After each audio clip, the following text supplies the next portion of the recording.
Prior to us coming back, I'd like to refer anyone who needs translator services to Ms. Valbuena in the back. Thank you, President West. Buenas tardes, habla Paula Valbuena.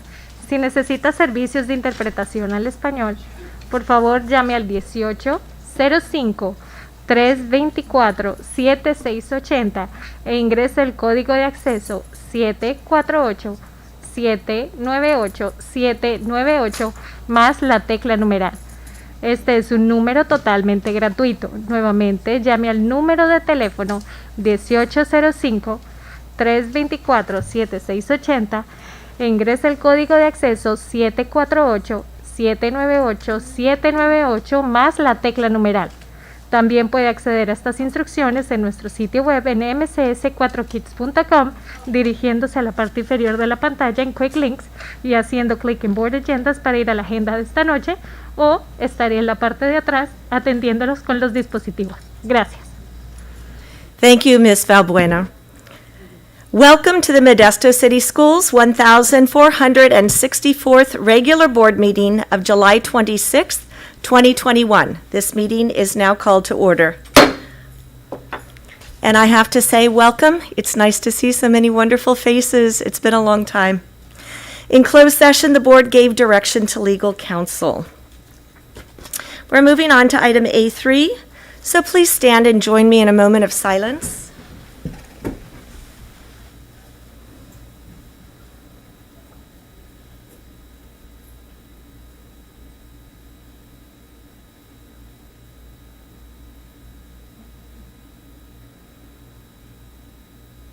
Thank you. You may be seated. Good evening, everyone. This open session meeting of the Board of Trustees is being live streamed at the direction of the board. The live stream is available on the district's website, and the recordings will be available for viewing the day after the board meeting. Modesto City School board meetings have been adjusted for the public to follow state guidelines on social distancing until further notice. Modesto City Schools has provided an opportunity for the public to provide comment. It is outlined in the agenda. The public has been given an opportunity to call in and leave a voicemail, send us a comment via email, or appear in person before the board. Starting with this meeting, any public comments that were submitted via email or voicemail prior to noon the day of the board meeting have been transcribed and printed with copies provided to each board member and members of the public. The voice and email public comments will be attached to future board meeting for approval. This practice will continue until further notice. For members of the public that are interested in commenting in the future, we welcome your comments. Pertaining to the Board Bylaw 9322B, if you wish to address the board during the period for public comment on a subject not on the agenda, you must complete a public presentation request card, similar to this, and submit it to the board president prior to the period for public comment. Every person who wishes to address the board, please fill out a card. You will find the cards in the lobby. You can hand your comment card to Ms. Chambers. Will you raise your hand, Ms. Chambers? And she will collect the cards. If you plan to speak on a topic, please fill out a card now, as no cards will be accepted after the period for public comment has begun. The maximum time for any one speaker is normally 3 minutes for a total of 30 minutes. However, if we have more speakers than normal, we will make an exception and allot additional time so that each speaker may be allowed to have comments. We will move on to A4 at this point. And prior to that, we want to let you know that we appreciate everyone who has come out this evening. Your voice is important. If there are any comments regarding masks, vaccine, or other COVID-related items, we will hear those comments following the report on preparing for the start of the school year presentation. So we ask again that you fill out a comment card for item agenda B2 if you wish to address the board on those topics. So please stand now for the Pledge of Allegiance. Ready, begin. I pledge allegiance to the flag of the United States of America and to the republic for which it stands, one nation, under God, indivisible, with liberty and justice for all. Thank you. You may be seated.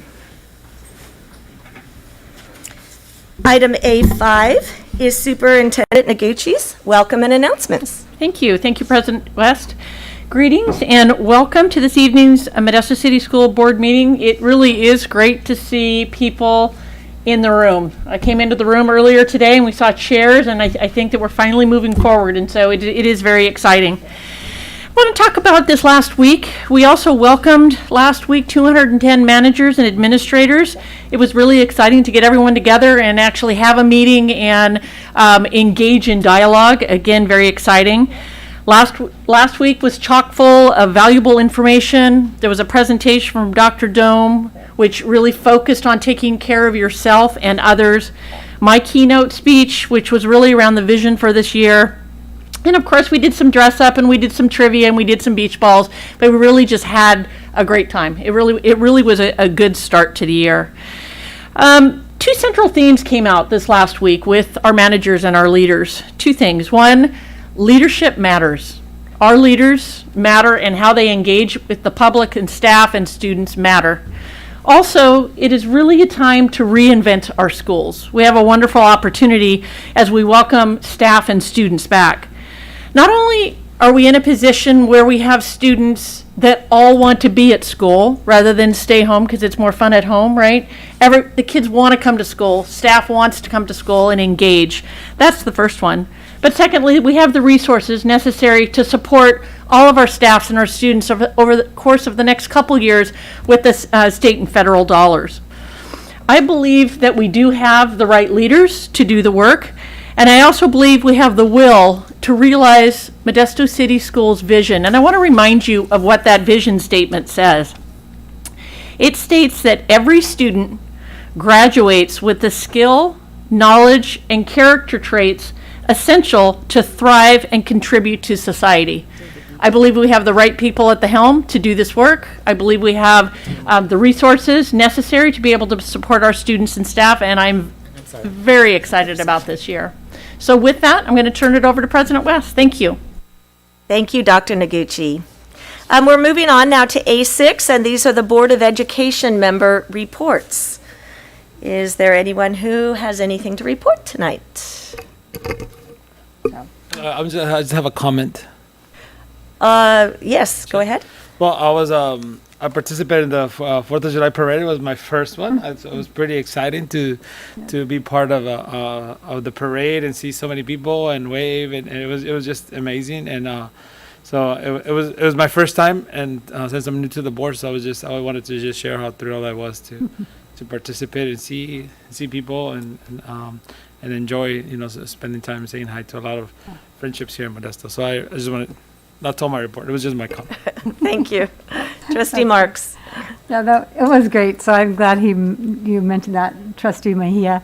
And riding in an electric bus, that was really awesome. So I just had one item that I had. CSBA, the California School Boards Association, met with the delegates. We did another Zoom call, which we're going to meet in person, I think, next time we meet, which will be awesome. And it was just nice to get an update around 6 counties on how they're starting their school year, trying to meet all the state guidelines and trying to navigate everything that's been so challenging for all of us. So it's just good to know that we're not alone in all of this, and that lots of districts are struggling in just managing how we can best serve our students and our families and do a good job. And so that it just was very it was a good talk. So, and meeting. It was about an hour and a half long. So we'll meet again next month. Thank you. Trustee Irvin? Yes, I just wanted to say about the 4th of July parade that we were in, and the electric bus was so nice being in the bus. You couldn't even hear that it was running, and how electric buses could be the wave of the future. Looking forward to when our district phases out the diesels and bring in the electric one day. So, yeah, really enjoyed that. Thank you. Seeing no other lights, I concur. The 4th of July parade was a wonderful experience. I enjoyed riding the bus with my fellow board members. All of my friends afterwards, after the parade, they all had the same question. Was it hot on that bus? I remember being a kid and it was so hot, and it wasn't because there was air conditioning. So it was a great experience just seeing our community come together, and the little kids along the way who are dressed up so cute in the red, white, and blue. It was awesome. We'll move on now to the approval of the consent agenda. So do we have any comments regarding the consent agenda items? Yes, Trustee Marks? Yes, I had asked if we could remove item D10. I voted no on it. It was the textbook adoption for the essential health skills. And so I had voted no at the last board meeting when we had it on the agenda. And so I just wanted the opportunity to vote no on it.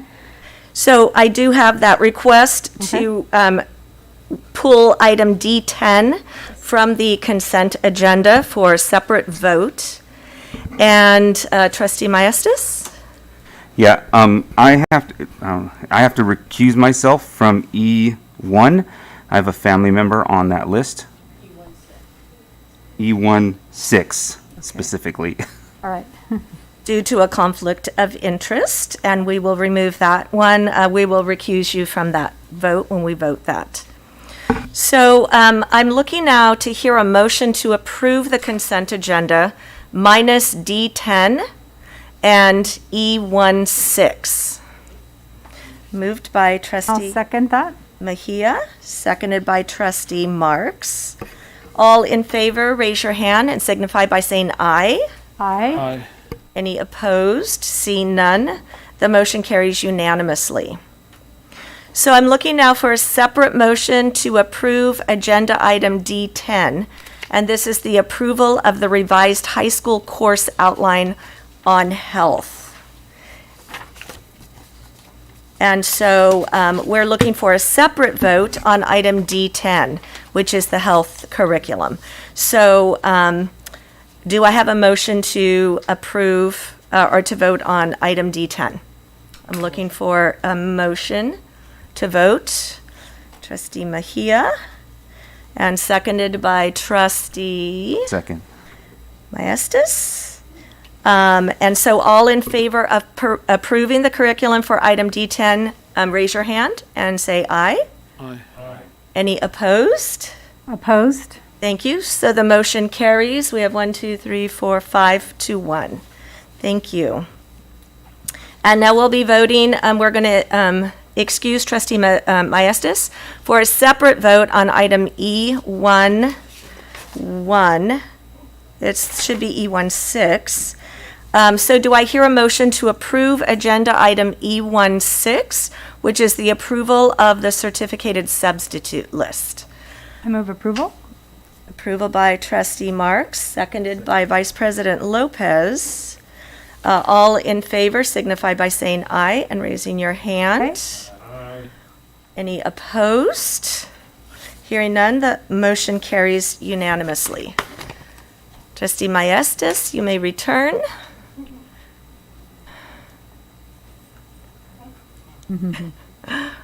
Getting your exercise in today? That's right, it's hard to go off. So now we're moving on to item A8, which is approval of the order of discussion items. Do I hear a motion to approve the order of action items?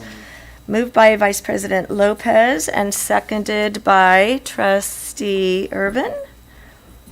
All those in favor signify by raising your hand and saying aye. Aye. Any opposed? Hearing none, this motion passes unanimously. We're moving on now to item A9, and this is the period for public presentations. And this is Board Bylaw 9322B. Thank you again for attending tonight's meeting and for showing interest in your school. So the period for public presentation, I have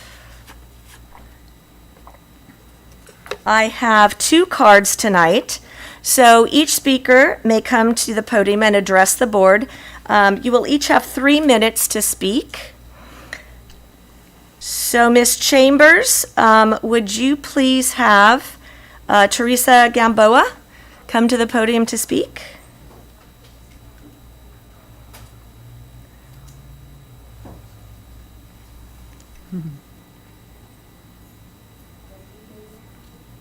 I think we need the mic on. Yeah, I didn't think it was working earlier. Thank you. Good evening. My name is Teresa Gamboa. I am the chairwoman of Woodland West Community Neighborhood. Alberta Martone Elementary is in our neighborhood. I am here to speak to you about the concerns the neighbors of Kidd Avenue have regarding the construction currently underway at the school. There is concern for the general well-being of the neighbors due to emissions from the buses. The neighbors are offended that more notification was not given, no public comment period or information meeting regarding the construction. The EIR and traffic study was not shared with us. The only notification received by neighbors was a letter stating that there would be construction, not what the construction was going to be or the impact it would have to the neighbors or the neighborhood. This frankly seems very deceptive. This is a big change to the everyday lives of these neighbors who already endure rudeness, illegal turns, damage to property, and traffic from morning until evening. We should have been included in these plans and had an opportunity for input. This is unfair and inconsiderate to neighbors who have been very giving and helpful to the school. As chairwoman of Woodland West, complaints came in about traffic and illegal turns at the school. I volunteered to stand with the crossing guards and help with traffic. I reported my observations to the Modesto Police Department. Then Sergeant Brian Finland did a traffic study for the school and gave them a plan for smoother traffic flow. If this plan had been initiated instead of ignored, we might not be in this position today. Brian Finland has since retired. Going forward, we would appreciate more communication and inclusion. Our neighborhood has already given up a park on October Way that was designed for the neighborhood that the school took for the soccer field. Thank you. Thank you, Ms. Gamboa. The next card I have is for Dawn Reese.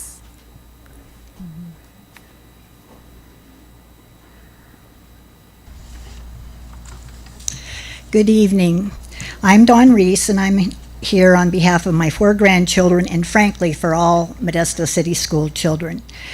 There's an item of great concern to me and my family. In April, at the board meeting, you voted on the mission statement and the recommendation of equity and equality. On the surface, it may seem like a great plan for MCS. After all, we want children of all races, ethnicities, genders. We want them to succeed in school. But my fear is that the framework is simply a slippery slope which will lead to critical race theory being gradually introduced and will eventually become widespread indoctrination of our teachers and our students. CRT espouses a theory that all white people are inherently racist. My family and our friends, we don't believe this. We believe character and actions of individuals are what's important, not skin tone, social, economic, or any other factors. Does racism exist? Yes, and it's horrible. However, America is a great country and has come a long way in the race department. We have a lot that also needs to be done. However, America is a great, needs to be done. But to embrace the critical race theory ideology is just as racist. I'd like to share a personal story. 30 years ago, I was a student at Stan State. Now you can tell by looking at me, I wasn't just out of high school. Far from it. I was in my 40s. So I took a Asian culture, Chicano culture, and Black history course, 3 all running together. I enjoyed both the Asian and the Chicano courses, got A's in both. However, the Black history course left me very upset. The first day of class and all of the following classes centered around about how white people are evil and responsible for all the bad that has happened to blacks. In fact, the first night after listening how racist I was for quite some time, I raised my hand just to ask for clarification. So, am I hearing you right? Are you saying, even though you don't know my name, you don't know me at all, but you're saying I'm a racist? And he replied, yes, you're white, you're a racist. I went to every class, listened, and completed the only one assignment required for the grade. It was an essay which was designed to spew back all I had heard in the class. Of course, I was in my 40s and I wouldn't cower to the professor, so guess what? I got a D. The young students, whether or not they believed what he had said, complied and wrote what he wanted to hear because they wanted a good grade. That's sad, but it's understandable. At 18, I wouldn't have had the courage of my convictions either. I went to the dean and explained the situation, and he said yes, he had heard complaints, but couldn't do anything about it. Can I finish just one more? Yes. This type of behavior and teaching goes on in most universities, colleges, and I'm fearful that it's infiltrating our high schools and our elementary schools, especially if teachers are indoctrinated with the same CRT ideologies. Please don't let this happen. I pray that the parents will pay close attention to lesson plans, required assignments, tests required, and textbooks and textbooks adoptions to make sure that CRT ideology isn't creeping in. And as a board, I pray for you that you will be vigilant and not let that happen also. Thank you. Thank you, Ms. Reese.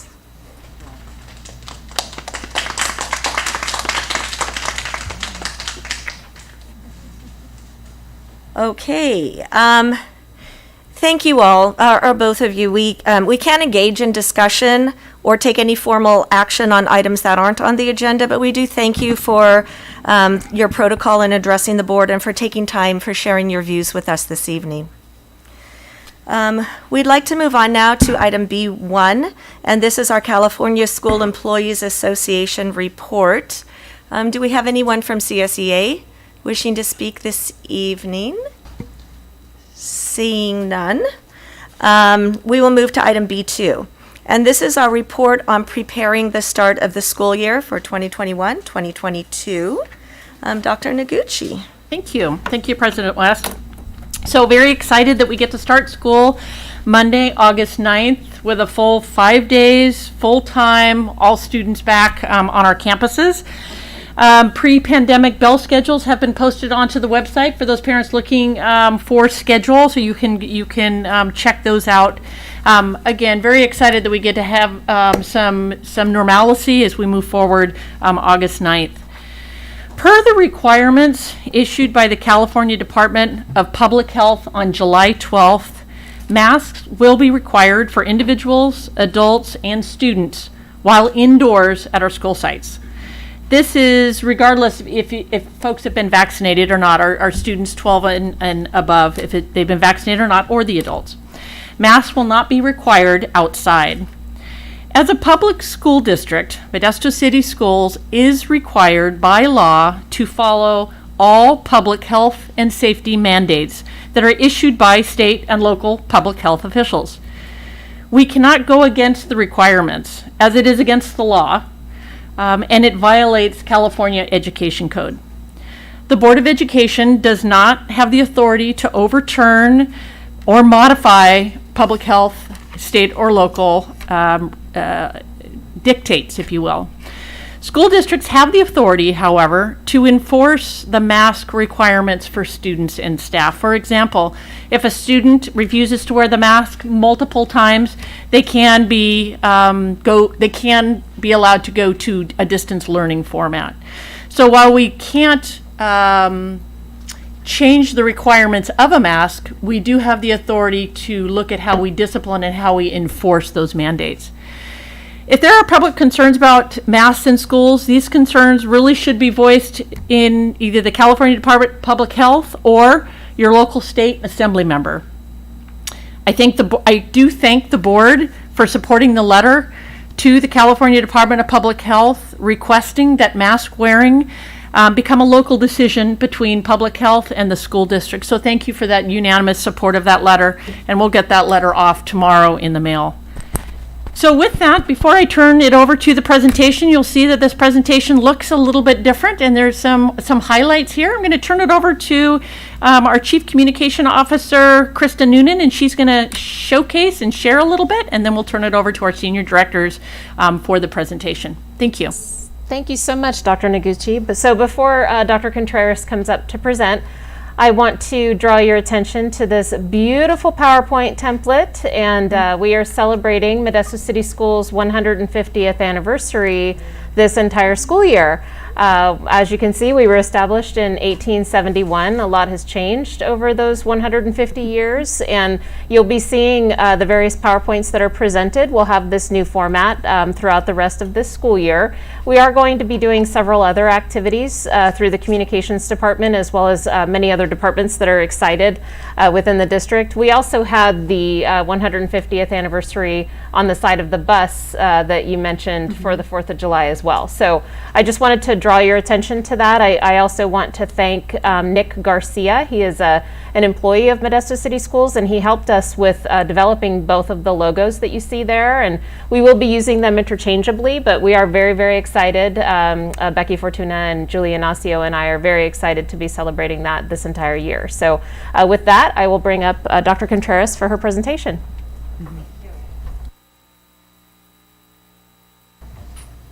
Good evening, Board President Dr. West, Board of Trustees, Superintendent Dr. Noguchi, and Cabinet.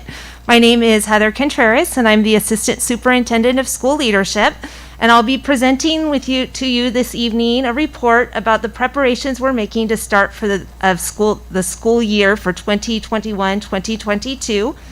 And presenting with me, I have Lori Hewlin, Senior Director of School Leadership, and Dr. Will Nelson, Senior Director of School Leadership as well.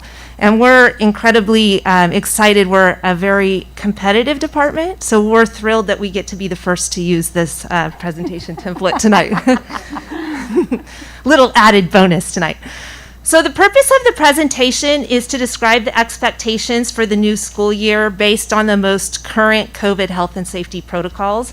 And we'll also describe what the community can expect from Modesto City Schools as we start the new school year on August 9th, 2021, right around the corner.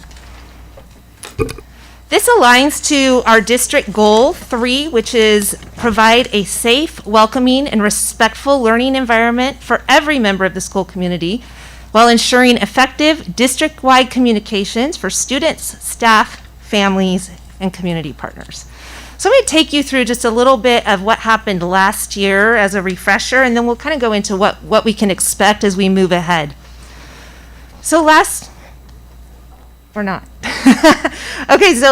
year, we began a distance learning environment. We were in a brand new territory along with the rest of our nation and our world, and our employees worked so hard to do everything they could to connect in new and unique ways with our students. And so what you see on the PowerPoint is one of those attempts to reach out and to let students know we missed them, that we wanted to see them in person, and we were going to do the best to personalize the experience that they were going to have in a distance learning environment. We were very quickly able to find ways to start bringing students back to our schools, and so one of those ways was our learning hubs, where we brought a very limited number of students back in ratios that were determined by the CDPH. And they were very successful. It gave everyone just a little bit of excitement that, okay, we're getting our students back. They're coming back in person. And then we transitioned to the hybrid model of in-person learning. And we had half of our students in distance learning and half of our students coming to the school so that we could keep numbers small. And hats off to our school sites who had really 4 first days of school last year. So first day of distance learning school, and then first day of the learning hubs, and then we're having a cohort come, and we're going to roll out literally the red carpet and balloon arches and really welcome them back. And then 2 days later, we did the exact same thing for our B cohort students. And that was at TK6. And then a little bit down the road, we were able to bring our 712 back, and we went through the processes again. And then finally, we were able to have our cohorts blend. And we were just so excited to have our students back. Our students were excited to be back. It energized our teachers. But, you know, we still had some rules. And some of them were that our parents and visitors were not allowed on campus. We needed to make sure we're keeping the community safe. Our student meals were prepackaged, and we had water bottles replacing drinking fountains. So those were some of those changes that we had to adjust to. Some other impacts that we saw and different things that looked different in 2021 was our bus transportation was impacted. We had to figure out ways to keep students safe on our buses and still be able to bring them to school once students returned to school. Our employees and students were wearing masks at all times, and we were practicing social distancing. We used plexiglass, much like you see right now, as a mitigation strategy. And we had arrows on our schools that helped to support one-way directionality for ingress and egress at all the sites. But now we get to come to a new iteration, and we are bringing all of our students back, and we're really excited to have a more normal return to a traditional school year. But we do have some guidelines that we're still going to need to follow. So as we move forward, just like Dr. Noguchi said earlier at the beginning of this report, was that we must comply with the health and safety requirements and protocols. And those requirements and protocols are handed down to us through the California Department of Public Health. And that really guides what happens for protocols of students and staff. We also work under the Occupational Safety and Health Standards, Cal OSHA, and that's the guidance to provide safety protocols for our employees. And then finally, we do take guidance from Stanislaus County Health Services Agency, which helps us to understand what the guidelines are as we move through this pandemic and keep our community safe. So as we're moving into this new school year, some of the things that we are going to see is that we are going to be having masks worn at all times, and that's what CDPH is telling us, and that is regardless of vaccination status. At the district office, support and satellite offices, masks are being required for unvaccinated employees. And outdoors, our masks are not required for students and staff. So that is a big change from last year. So as we continue to move forward, we want to think through the things that we're trying to do to keep everybody safe and to make sure we're following all the guidelines that we need to follow. Dr. Noguchi alluded earlier to a letter that we have sent to the California Department of Public Health to ask that we have local control over the decision-making processes with guidance from our county Department of Public Health, and that those guidances are based upon what we might see for our localized COVID factors, what our positivity rates are, and keeping in mind that we might look a little different than LA Unified, for instance, and that we're asking for that local control to not be a state mandate, but to look at what's happening in a community instead. And with that, I'm going to have Lori Hewlin continue the next part of this presentation. Thank you. Okay, so moving forward, what will school look like for the 21-22 school year? First off, you've heard it already 3 or 4 times tonight, we're bringing our students back to campus 5 days a week. We're obviously excited about that because we keep bringing it up. Sorry about that, thank you. Our teachers will be teaching in a traditional classroom setting. We will continue, though, to offer Modesto Virtual Academy for our families that want their students to attend in a virtual platform.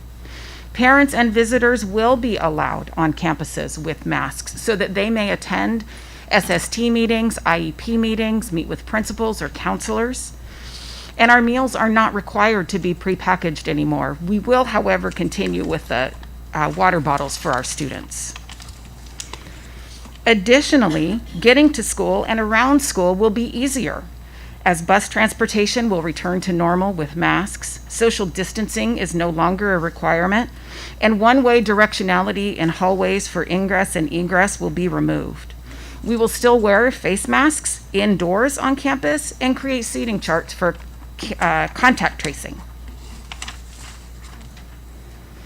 Health and safety will continue to be a priority with daily sanitization of all points of contact And additionally, we will continue using our MERV 13 HVAC filters and our HEPA filters indoors where students are.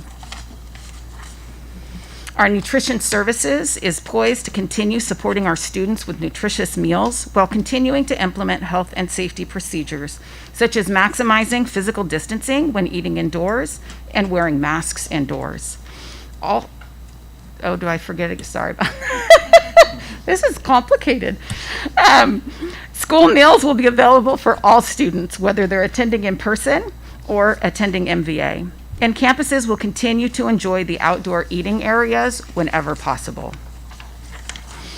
Recess, our students' favorite time of day. During recess, students are not cohorted.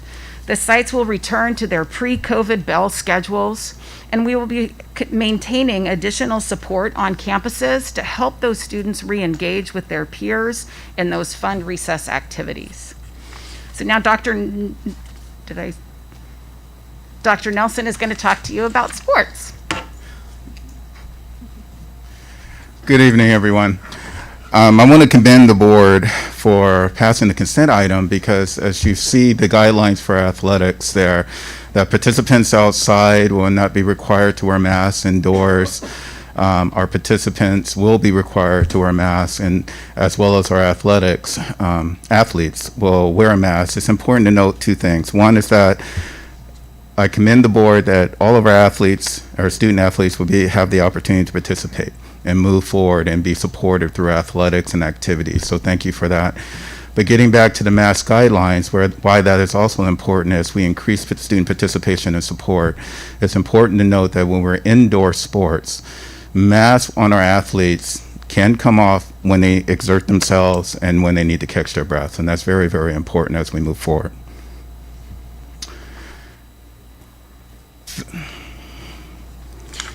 And then our field trips and moving forward with other activities will occur this year. As you know, last year we had to put a pause on many of those activities. Safety protocols will continue to be followed and modified as necessary. Transportation, when students are on our buses, as mentioned earlier, and they're air conditioned and ventilation is submitted, our students will have to be required to wear masks. And our field trips will follow the same processes that we've had in the past. Our co-curricular activities will continue, however, they will be modified based on the CDPH guidelines. And this includes activities, think of band and choir, drama, etc. Also moving forward, reporting for our COVID dashboard will continue through our website. Ongoing communications with our school community and stakeholders and employees will continue. And we will, as our superintendent pointed out in her opening remarks for this presentation, we will follow our COVID guidelines and protocols as required by law. You heard earlier from both Dr. Contreras and Lori Hewlin regarding sanitation and cleaning. That will also continue, increase our student engagement opportunities. That's why I had to commend you, starting with athletics and other opportunities our schools are developing. Social emotional supports for resources for students, staff, and families. So we're looking at not just one element of our stakeholders, but all stakeholders in supporting this work as we move forward together. And COVID quarantines will continue based on the contact tracing protocol. And so the next slide might be a little convoluted, but I'll give you some basic highlights. As we have a COVID incident that could take place on a campus, we have it separated based on two guidelines. One is for unvaccinated contact, which is on the top, and it separates into if the individuals were masked, if the individuals weren't, and then contact tracers go through the process to let us know if there's a need for quarantine. And then at the bottom there, you will see vaccinated contact. If someone is vaccinated, comes in contact, or is COVID positive, you'll see if they're asymptomatic or symptomatic, and those those protocols moving forward. So our next steps is, of course, to have a successful and exciting open on August 9th. As you heard earlier, we're all excited about bringing our students back on the campus. We want to make sure our teachers and staff are well informed as these guidelines, as we've lived this really almost 18 months now of ongoing change and modifications and making sure everyone's informed as we move forward together. Focus on reconnecting and building strong relationships, social emotional skills, and like I said earlier, it says students and staff, but we also should put our community and parents as well. And we will continue with our communication and adjustments as necessary. Now our superintendent, our cabinet, and your school leadership team stands ready for any questions. I think we're going to begin tonight with our public comment section, and we have received a total of 7 comment cards on this item. So each person will have 3 minutes to speak. Before I ask tonight's speakers to address the board, I just want to clarify that our board meetings are required by law to follow the Roberts Rules of Order. As such, we cannot engage in discussion on topics that will be raised in public comment because we're legally obligated to provide advance notice about topics that the board will be discussing. So even though we can't engage in a discussion on the items that aren't on the agenda, I assure you that we will listen attentively to your comments. So we will begin. I'd like to call Kimberly Valerie? I'm having a hard time reading this one. Hi, can you pronounce your name for me, please? Yes, it's Valenti. Valenti, thank you. Hello, thank you. I didn't know I was going to go first. I wrote what I was going to say because I can be wordy. First, I wanted to commend the team that drafted the letter to the state public health officials. It puts me at ease knowing that our district is seeking some autonomy in these matters, which really should be appropriately determined right here at the local level. I also wanted to clarify that the public is under the impression that this autonomy was more or less granted by the governor's office, that districts determine for themselves the appropriate way to respond to and enforce the guidelines in place. I only want to encourage all of you to be prepared to step into your roles as community leaders, possibly to have to go against the guidance of public health officials. Please don't make this letter just a formality to satisfy the community that you serve. The further you move away from the local level, the further removed these agencies are from public service and the public itself. It is very likely that their guidance will not change, but it is already within your right as public leaders to govern your district according to what makes sense for your district and families. With this letter, you're seeking permission to lead from agencies which do not share your personal, professional, or public interests. And if you give your power of authority away to the guidance of public officials by saying there's nothing we can do, or our hands are tied, in response to guidelines and practices that are now considered abusive and harmful, you will not be doing your job. There is no agency that is expected to serve children almost exclusively besides the public education system of supports. It is our job and our duty to align with the best interests of children first. I'm not sure if any of you have had the chance to review Ripon Unified's letter regarding these same issues. I wanted to just kind of repeat a couple of things, not so much for state public health officials to consider, but for all of you guys to consider, because it's very likely that these decisions will end up back in your hands. In my opinion, they already are. Specifically that it's almost impossible to explain to families why they can do all of these things in public without a mask. We all know what they are. And then that they have to wear a mask in schools like a uniform. It sends a very wrong message to our community and our children. Saying that they can't go to school without a mask and knowing that the alternative really isn't a suitable or equitable arrangement. We know what that is like too. So with 70% of California adults vaccinated, much larger percentage on the public school campuses, and children under 10 representing less than 1% of all COVID-19 cases, this is just seems to be a non-issue in my mind. I'm not going to read the rest because I'm concerned about time, but I think that you guys can look at the Ripon Unified letter because they make some really good points. I disagree that we're powerless. Just because something is a law does not make it right. There have been countless laws, policies, and practices in our history within public education systems which would now be considered inhumane. The enforcement of laws is up to us. I disagree that we're not personally responsible for the good and the harm that we knowingly do. And allowing enforcement of mask wearing to become a discipline issue in classrooms and in the hands of teachers will become a liability issue. And I think it's something we should consider. And that's it. Thank you. Thank you.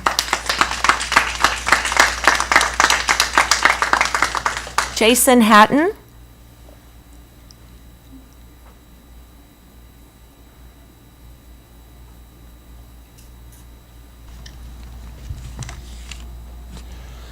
Oh, my name's Jason Hatton. My kids go to Lakewood Elementary.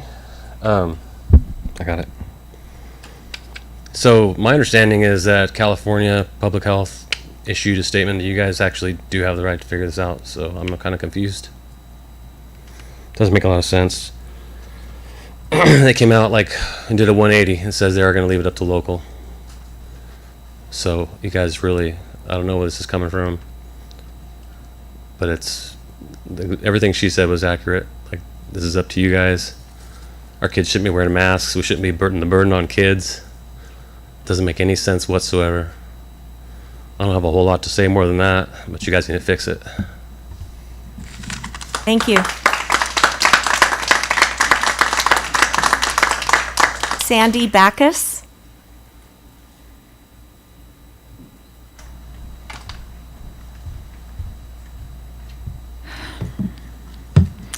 Good evening. Thank you for this opportunity to speak to you this evening. My name is Sandy Backus, and I'm both a parent and a teacher of 20 years in our community. I am part of a parent and teacher organization that is advocating for our children's right to a healthy education. And by healthy, I mean both physically healthy, which includes the right to breathe freely, and a healthy curriculum, which means that all children should be taught that it's not your skin color that defines you, but your character and your choices. First, the right to breathe is fundamental and basic to all human life. California Education Code 49005.8 prohibits the use of a physical restraint technique that obstructs a pupil's respiratory airway or impairs the pupil's breathing or respiratory capacity, or a behavioral restraint technique that restricts breathing, including, but not limited to, using a pillow, blanket, carpet, mat, or other item to cover a pupil's face. How can a person be forced by any business or government entity to wear a mask which affects the respiratory system without having a physical exam by a licensed doctor who approves such an action? Recent studies have shown that masks are not only filthy and contain toxic pathogens, but they increase the carbon dioxide level in children by up to 6 times over acceptable levels. Also, an August 2020 review by a German professor in virology, epidemiology, and hygiene found that there's no evidence for the effectiveness of face masks, and that the improper daily use of masks by the public may in fact lead to an increase in infections.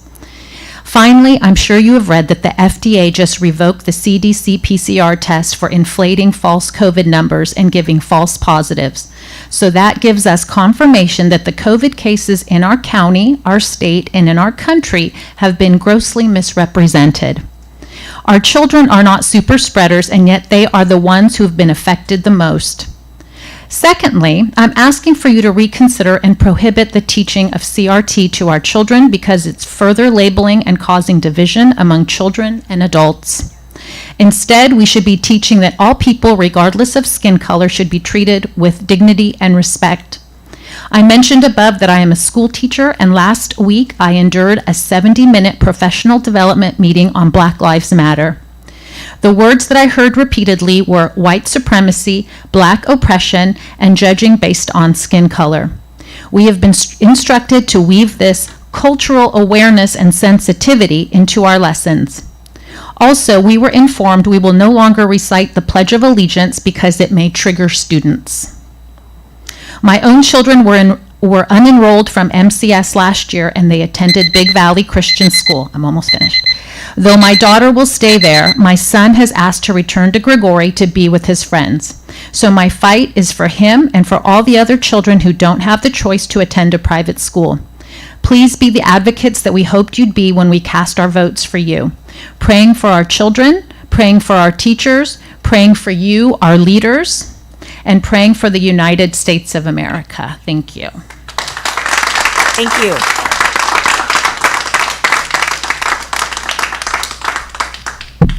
Robert Atkins.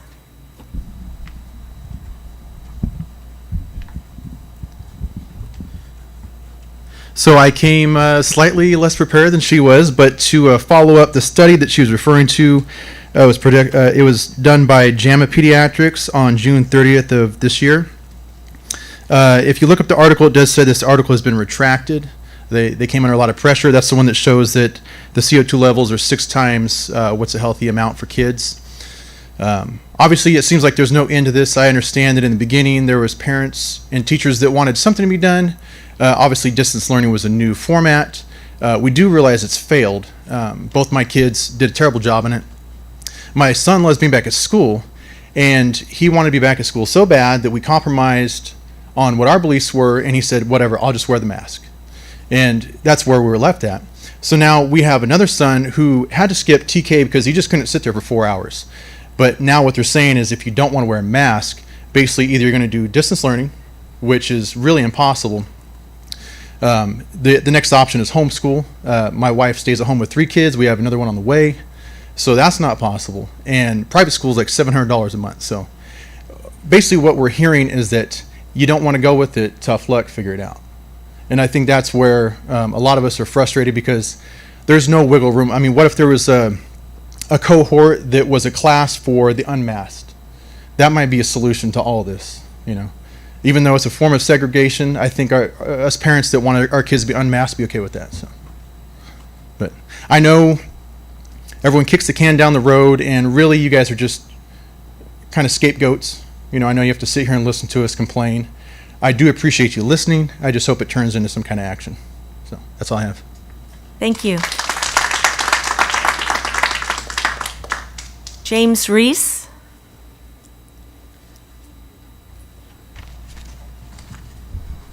Okay. So hi, I'm James Reese. I'm a parent of 4 MCS children. Tonight I want to talk a little bit about masks and the COVID vaccine. One of the things we think about when determining what's best for our children is that many states and private schools have had school since the fall of 2020 with no restrictions. There's no evidence to show that they're having any more problems in the states and schools that have imposed the toughest restrictions. In fact, the numbers show that most of the states that had the toughest restrictions were worse off than the states that did not impose masking and social distancing. I want to share a couple of statistics with you that's from the CDC, and this I found quite interesting. So in a typical flu season, there's somewhere between 20 and 40 flu-related hospitalizations per 100,000 people. Currently, LA, San Francisco, Sacramento, San Bernardino, Santa Clara, and Stanislaus range from 2.6 to 8.1 cases per 100,000. So nobody was freaking out about the flu or when hospital rates were 20 to 40 cases per 100,000. Currently, COVID hospitalization rates in this state, including Stanislaus County, are at a minimum 5 times lower than some of the flu seasons. LA County's now imposed another mask mandate based on what? I mean, I can't figure that out. I mean, based on a number that's recently increased to a level that's 4 to 8 times lower than that of the flu. I know that we're not LA County, but I just use this as an example because of the hysteria I'm again hearing in the media. And, you know, I scratch my head and I think, what in the world is going on? You know, I mean, we went from 2 weeks to slow the spread and not overcoming our hospital systems to where we are now. You know, there's numerous and well-documented studies as it relates to masking of our children. There are going to be kids that are going to be affected for a lifetime, whether it be from not developing their speech correctly, being afraid of a virus that does not pose a threat to them, lost instruction from not being able to hear and communicate effectively with the teachers and their peers. This will disproportionately affect children in the lower economic class. Parents with resources will provide their children the additional resources they need, thus widening the gap for the children who parents who do not have the additional resources. Now this brings me to the vaccine. And I do want to point out my kids have had all the vaccines, just not this one. And Dr. Fauci recently stated that he believes we'll begin vaccinating our school children under the age of 12 in the fall. And our governor several days ago stated that he's not sure schools can fully reopen if enough kids are not vaccinated. Let me just tell you all right now, I got 4. We're not doing that. There's not a chance in hell that I'm putting an mRNA experimental vaccine never deployed in the human race with no long-term studies into my kids. And so that's a non-starter for me and many of the people that I hang around. So if when that comes up, because it's going to, just know that this is not the fight. This is nothing. Because when it comes to that and to the CRT, you're really going to have a lot more people up here that are upset, okay? And I just want to point out one last thing about masks. Many of you have had to remove your masks. I've went back and watched 4 or 5 of the last meetings. You know, Chad Brown sometimes has to. They ask you to turn on your microphone, sir, because they can't hear you. And now that's what we're going to ask our kids to do. You know, as adults, a doctor stands up here at one time, takes it off, this mask is killing me. Yes, I know that's a metaphor, and I say that too. I mean, it's just, we cannot stand behind the state said this, the state said that. I can tell you that, and I'm going to verify this, but I want you guys to look into this. I believe that maybe it's Roseville or Rockland or something unified has already adopted their mask enforcement policy, which is they strongly are going to encourage it. And there is going to be no enforcement. So maybe that's what we can do, is say, hey, carry the mask with you in your pocket in case of an emergency. But look, this is not going to go away for us. And I do thank you for your time, and I do understand that every one of you up here has the same interest that we all do when it comes to CRT and this topic. I do 100% believe that all of us are after the same goal. I believe that. But I do think we need to have a little bit more engagement from the parent side and see if we can come to a better agreement on some of this stuff. Thank you. Thank you.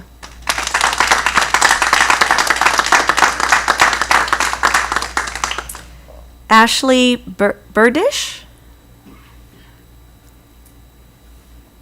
Did I pronounce that correctly? Burdosh. Burdosh, thank you. Hi, I'm Ashley Burdosh. I'm a mother of 3 children, 2 of which are in Hart Ransom Elementary. I feel fortunate that our kids did not miss an important milestone this last year, such as a high school graduation or prom this past year, but many were not as lucky. However, my middle child started kindergarten last year, and he missed out on a normal first day, field trips, and his kindergarten graduation. Both my husband and I had COVID last year, and our kids didn't get even a sniffle. What message are we sending to our children by making them wear masks and checking temperatures every day? Like maybe they are infected or that something is wrong with them? The statistics have shown that our children are not super spreaders. I have not found any evidence of a student passing COVID to a teacher. You can't tell me that a child can be taught how to properly communicate, sound out words, or pronounce sounds while wearing a mask. Before COVID, it was understood that masks were only used in an operating room to prevent saliva or droplets from entering open wounds and causing infection. Read the box of those commonly used surgical masks. It clearly states, does not protect from viruses. Now to think that the commonly worn cloth mask will prevent the spread of a virus is simply ignoring common sense. I have found 47 studies confirming that masks are not effective at preventing the spread of COVID or any other viruses, and another 32 studies confirming the adverse health effects caused by frequent mask wearing, specifically in children. Statistics have shown our kids are at almost zero risk of COVID harm. Let's stop treating them like they are killing grandma. Other schools in other states have been successful at transitioning back to a maskless and normal learning environment. Let's get our kids back to normal. It's time to allow students and parents to make their own choice to wear a mask or not. Allow us to decide what's best for our children. Thank you for your time. Thank you. Kira Williams?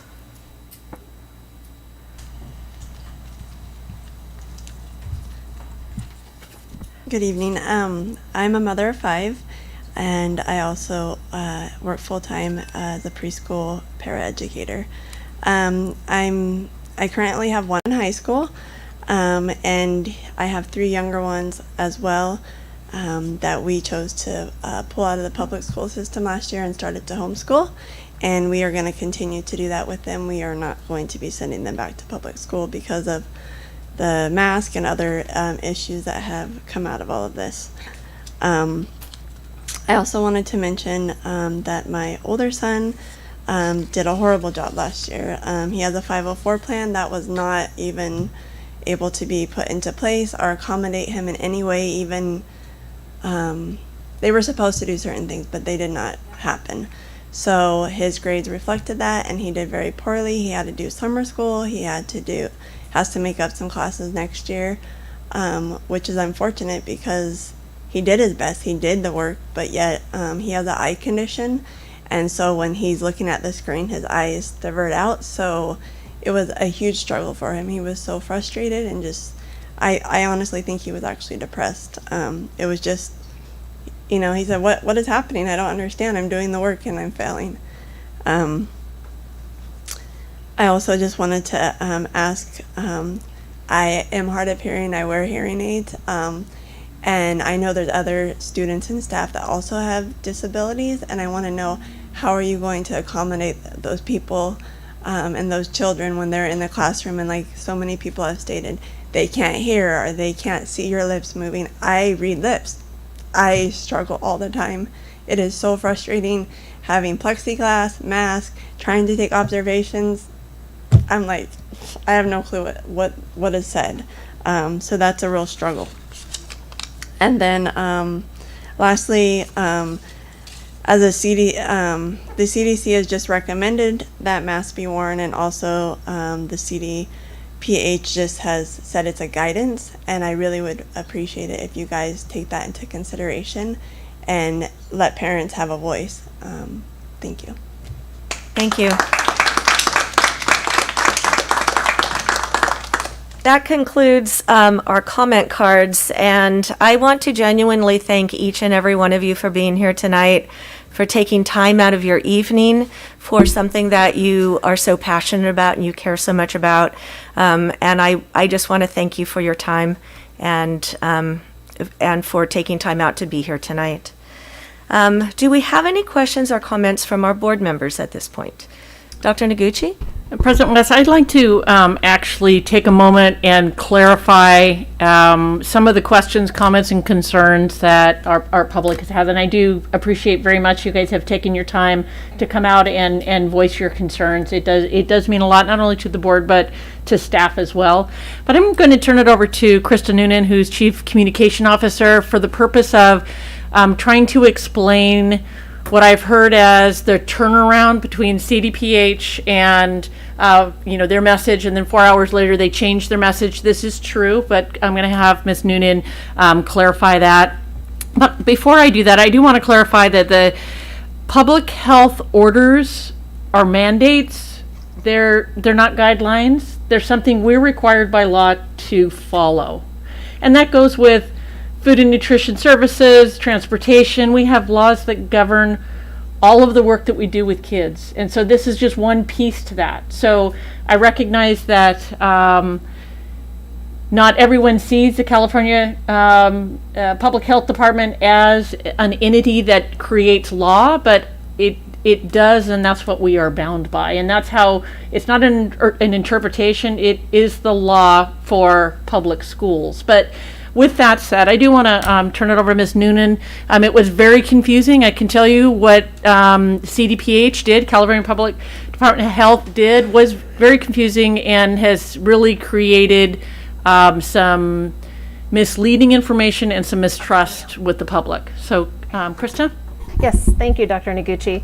And I do appreciate everything that everyone has shared too, because it as Dr. Noguchi mentioned, it really has been a conflicting misinformation, a time of misinformation, and the media at times when, for example, when CDPH, California Department of Public Health, when they issued their guidance, it literally took them, I think one gentleman mentioned it was about 3 hours later, they came out with it sounded like different guidance, but what it was is they still very clearly state that masks are required. But what they did, the reason why that turnaround happened, is CDPH said, you know what, we need to give the local school districts the decision on how they're going to enforce it, but masks are still required. So that's where that caveat came into play, and that's where it can be really confusing. I will, in all transparency, when I read it, I was like, oh, okay, we can decide, the school board can decide how they're going to enforce it. But then when you reread it again, it's very clear that masks are required. So what I want you all to know, like, we hear you and we understand. I would suggest that you go to, the state has a website called the Safe Schools for All. It's California Safe Schools for All. It's schools.covid19.ca.gov. When you go to that website, the very first thing you'll see is there's a link to the guidance and the safety measures. And right here it says K through 12 students are required to mask indoors. Adults in K through 12 school settings are required to mask when sharing indoor spaces with students. That's straight from the CDPH. Then they say down lower, it says schools must develop and implement local protocols to enforce the mask requirements. So that's where that confusion came into play with the media stories and with what appeared to be a turnaround in their decision. My best advice to you would be what Dr. Noguchi mentioned earlier. Go to the Safe Schools for All website, look up the contact information for CDPH as well as your local state and assembly member, and contact them, because the school board unfortunately does not have the authority, because this is set by law and because it is tied to the California Education Code. So I just wanted to try to help explain it a little bit more. We definitely hear where you're coming from, but that's a good resource if you want to read a little bit more about it. Thank you. We have a question or comment from Trustee Maestas. Oh, thank you. I have a couple questions on some of the pieces that were in the presentation. One was it said that a lot of the plexiglass was removed, like all of the plexiglass was removed, except for maybe these. What's going to happen to all that plexiglass? That's a great question. Thanks. I can find that out for you, but I don't have the answer to that. Maybe we may still be working to figure that out. Okay. So, because there's a lot of it out there, I'm just wondering if we can have the discussion about how to repurpose that in some way. Can a parent request a student to eat outside only? So, if last year they had cohorts that went into the cafeteria and then some ate outside. If a parent decides, I really want my kid to eat outside, can they request that from the school and just how they would go to the best point of contact for a parent is the school principal, and so they would be able to make any arrangements and accommodations at the school site level, which is very similar to other things that we do non-COVID related. We're always trying to best serve our students and their needs and the parents as well. Thank you. I just two more here. Field trips. Some schools have utilized parent drivers for field trips. I'm asking this question, but I kind of know the answer to that. What's the policy for this year on parent drivers for field trips or sporting events? Trustee Maestas, I'm going to take that question. That was actually something that we've been discussing over the past week. So we do know that many of our efforts this year about re-engaging students. Field trips is on that list of re-engaging activities, although some of the protocols that are going to be necessary, we're still ironing out. So that is one of those questions that we have not answered yet. But, as far as where we go, how they're getting there, all of those types of things, we're ironing some of that out right now. Excellent. Then my last question has to do with the protocol for contact tracing. This is probably more relevant to secondary, having the 12 years and older, the ability to get vaccinated. Will the school be able to ask students or families whether or not, is that part of the protocol for that? So that way they know what, which protocol Yeah, what to take line in to it. follow. Yeah, what line to Yes, follow. that would be part of the protocol. Okay.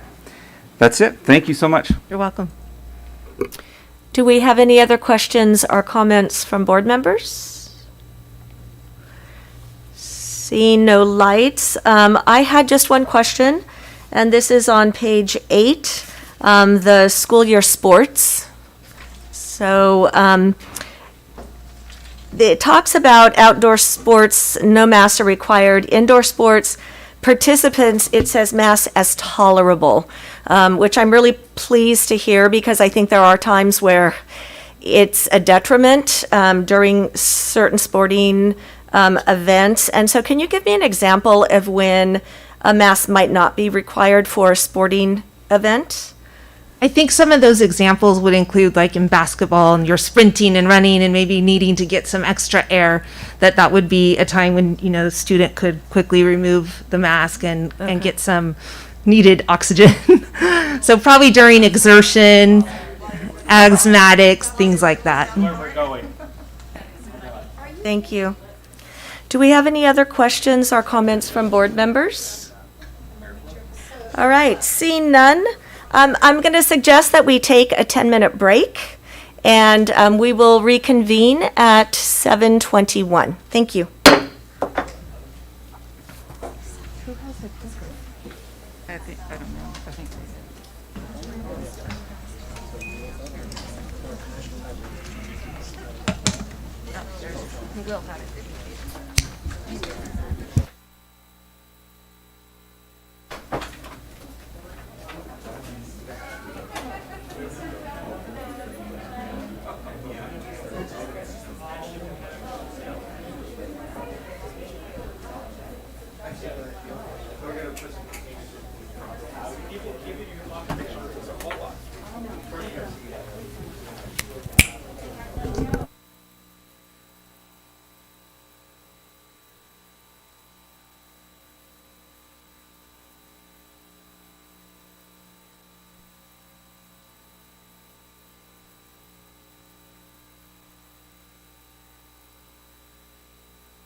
Thank you. This meeting will now come back to order. And we're moving on to B3, which is our report on the Dual Language Academy program alignment. Ms. Moda.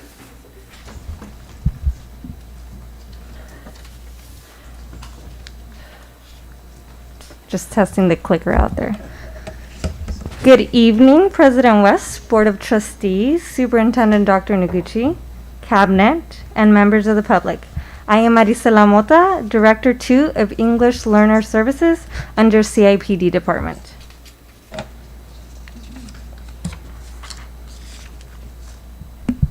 So the purpose of tonight's presentation is to provide you an overview of the Dual Language Academy, provide the alignment recommendations made by the committee, and provide our next steps for alignment. And we'll start with the overview of Dual Language Academy. So we'll start with some data for you. Currently, the program is located at Brehart Elementary School and Henshaw Middle School.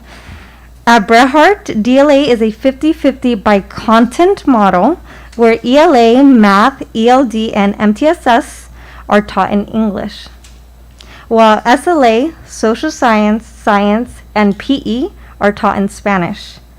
At Henshaw, students have 2 specialized classes, which are Spanish and Social Science. Both are taught in Spanish.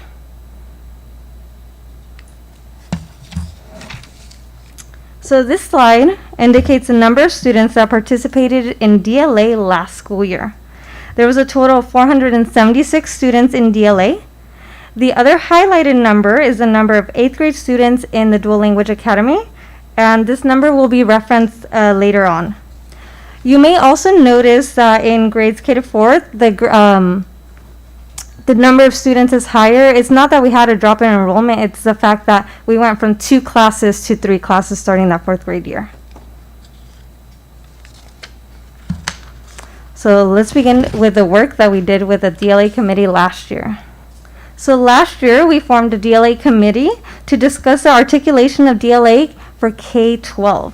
These were the members invited to participate, so we had district personnel, teachers, site, and a parent, and that parent has students both at Brehart and at Henshaw. So the purpose of the DLA committee was to align DLA in grades K to 12, as well as give middle school students access to rigorous coursework and high school credit, and to provide high school students with access to college courses. The committee met 4 times to discuss the following topics. So we discussed the AP language exam, the AP Spanish language course, and MJC college courses for high school.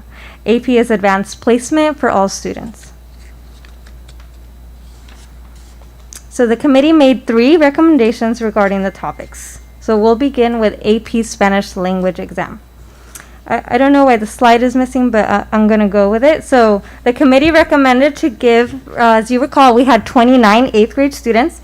So we came up with this idea, and then in late December, early January, we decided to give parents some decisions for their children. So the committee recommended to give the 29 8th grade students and their families the option to take the AP Spanish language exam.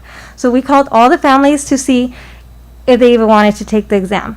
The district would pay for it. It is rigorous. You haven't been sitting in the course, but it's a great opportunity for you and your children. So out of the 29 families, 25 of them decided to participate.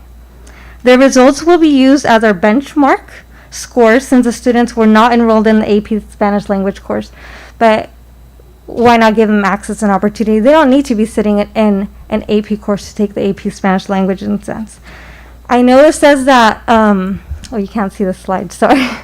That the scores would be in late July. We actually received them today. So we had a mixed scores of 1s and 2s, which is anticipated since we started late, but we did have 4 students that received a score of 3, which I know it doesn't seem like the best thing, but for not sitting in a class during COVID year, they're already qualified for state seal by literacy because that is a passing score. So we'll use that as a baseline and then improve from there. We still have work to do, but it's a start. Okay, I'm already in the AP Spanish language course, so I'll talk about that. So the second recommendation was to have the DLA Spanish course, because they take 2 Spanish courses in Henshaw, be the AP Spanish language course, so bringing that course down to the middle school level. It's not new, but it is new for this area. The course would be split into 2 years, 3 units taught in 7th grade and 3 units taught in 8th grade. The students would receive high school credit for this course once completed. And lastly, the final recommendation was to explore college options for high school students as part of our K-12 DLA alignment. So we currently have K-8 students, but we want to take it further and go to K-12. The committee will continue its work this school year to explore the courses. Whichever course is decided on, we want them to be GETC approved courses, meaning they are transferable to CSU and UC schools. Some of the courses we were looking at was History of Mexico, History of Latin America, maybe some Spanish courses, maybe Intro to Chicano Literature. Just some options, nothing that we've narrowed down. We still have a lot of work to do. So our next steps is to identify the potential college courses for high school and also to backwards map. Since our students will be in a K-6 program and they will be taking the AP Spanish language course 7-8, now it's the real work. It's backwards mapping to make sure that they are successful by the time they leave our DLA program in 8th grade. So this will give our students access not only to meet A through G requirements starting in the middle school level, but also have access to college courses in high school. Any questions? Thank you for that presentation. Ms. Chambers, do we have any members of the public wishing to speak on this item? Thank you. So do we have any questions or comments from the board? Vice President Lopez? Yes, Ms. Mota, thank you for the presentation. So if we were talking about taking the AP Spanish literature, right? No, Or Spanish language. I'm sorry. In 7th and 8th grade, how soon starting high school can they take the actual tests? So for those that don't know, if you take the AP test for Spanish language, I think it's about 10 unit credits for college, right? It could be less depending on the institution you go to. Mm-hmm. So how soon after getting into the 9th grade can they take that exam? We anticipate them taking it in 8th grade. So if they're going to be sitting in the course, they will leave 8th grade, taking the course, and our goal is to prepare them to reach the 4s and 5s. Wow. So kids can be leaving our middle schools with already college credit, right? For DLAS. Wow, K-8. that's amazing. Thank you very much. You're welcome. Trustee Mejia? Yes, first of all, thank you. I like I said, very happy to hear the progression, and I feel like this is the beginning. Being an English learner myself and having this, I think is super important, and also for employment, I think the opportunities for areas to work in terms of like opportunities for kids to advance and once in their careers is amazing. So I'm really excited about all the beginning, but also the potential for many more students to grow this. And the dual enrollment, of course, is one of my favorite things. I think that giving them as soon as they're able and show, 'cause I think kids have the motivation to do it, to go ahead and move on it. So I'm really excited, and thank you for your work and your department's work on this. Thank you. Trustee Maestas? Thank you. So I taught a few AP classes in my career, not Spanish, but on the College Board website, AP exams are really for, they stress like 11th graders and 12th graders. So for us to have 4 kids to pass, a 3 is passing, to pass the AP exam, and that exam is, I've had exams after that exam, and that exam is like 3.5, 4 hours. They've got a list. It's grueling. For an 8th grader to do that is phenomenal. I'm floored right now that 4 kids. I'm floored that you got a lot of 2s. That's still very impressive. So to make our goal to get most, if not all, those kids to pass this thing as an 8th grader, and they'll have college credits coming into high school. I think that they're going to see college as definitely a path, and that's from 8th grade. So my hat's off to this your plan. This is, I can't wait to see how this progresses in the next few years, because this is like, I'm just floored right now. I don't know what to say.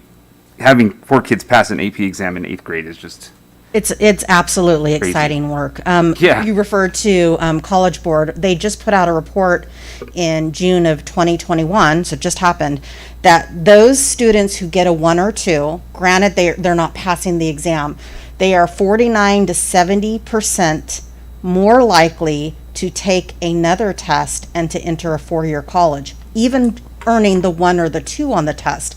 So although our goal is much higher that they pass the exam, giving them this exposure is life-changing for them, and we can't wait to just continue to add and add to our program. Thank you. Trustee Marks? So a couple of questions. One, which schools do we have the academy at? I know, because I remember when we started this and we had a lot of controversy over whether to expand it and move it up to the next grade level. So the fact that we've gone to 8th grade is super exciting to me. So yeah, it's at Brehart for Okay, that's right. K6, Okay, and that's then what I for Henshaw for 7-8. Okay. And then perfect. most students articulate to Downey High School. Right. That's awesome. And then the other question I have is, do we have any plans on expanding it? Right now, the work I'm working is to align, well, not I, we, the committee. Yes. It was all the committee. To align K-12, look at the data, make sure our kids are successful, and then opportunities are there, right, if it's successful? Right, yeah, it's because we go from basically 2 classes in 1st grade to 1 class by 8th grade. So just, it kind of decreased. I was like, oh, I want to expand it. So, but maybe as more parents learn about it, they'll want their children in it. So, thank you. That's awesome, though. I'm really excited, like what's been said already, that they did so well in 8th grade. This is so cool.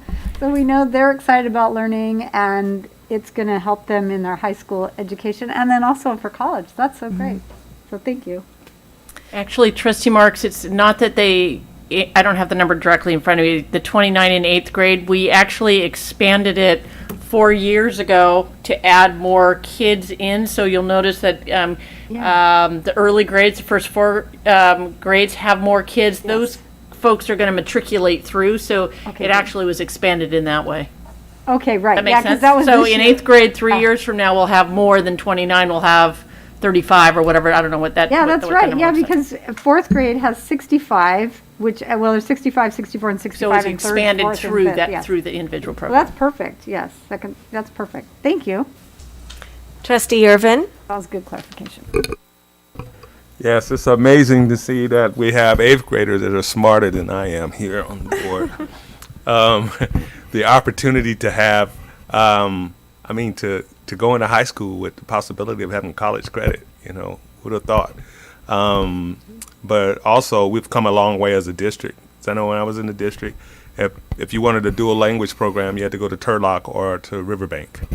And that's what people would send their children to get enrolled in a dual language program, because we didn't have one here. So we commend you on the progress that has been made, and it looks like we're next level on it, and glad we're here at this point, because we can definitely use the opportunities here to attract more students, Exactly. to entice them to enroll in the dual language program. Thank you. Trustee Mejia? I just wanted to add on, I think Trustee Marks was mentioning the plan, the potential in the future, expanding it to like another junior high or something. I think that would be something that would be interesting in, if the district is considering to move in that direction.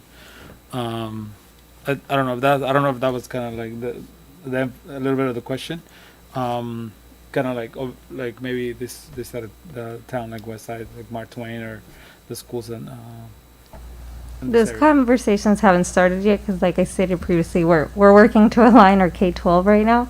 But once we succeed in that, then we can have other conversations. See no other lights. I also am very excited about this and impressed with the work that you've done. I think getting 25 families to participate in this out of the 29 is huge. I don't know how you did that, but kudos to however you brought those families along. And I think this can be a life-changing experience for a lot of people. So I'm really pleased to hear that. Thank you. Thank you for your report. Thank you. Vice President?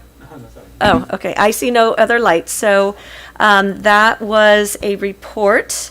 And so we're going to move on. Thank you so much to item B4, which is an approval of the redesignated fluent English proficient criteria. And you're up again. It's I. So I'll repeat. Good evening, President West, Board of Trustees, Superintendent Dr. Noguchi, Cabinet, and members of the public. I am Marisela Mota, Director 2 of English Learner Services under CIPD.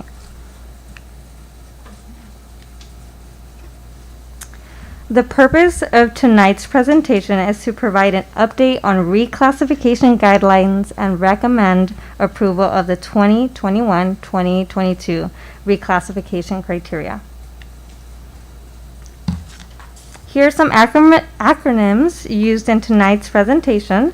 So OLPAC is the English Language Proficiency Assessment of California, and then StudySync is our ELA benchmark assessment. DIBELS is as well as the Dynamic Indicators of Basic Early Literacy Skills. So as a reminder, in order for an English learner to be reclassified, they must meet 4 criteria. First, they must meet an overall LPAC score of 4. This was approved in 2019 by the State Board of Education. The other 3 criteria, the standardized assessment, teacher evaluation, and parent consultation, are locally determined.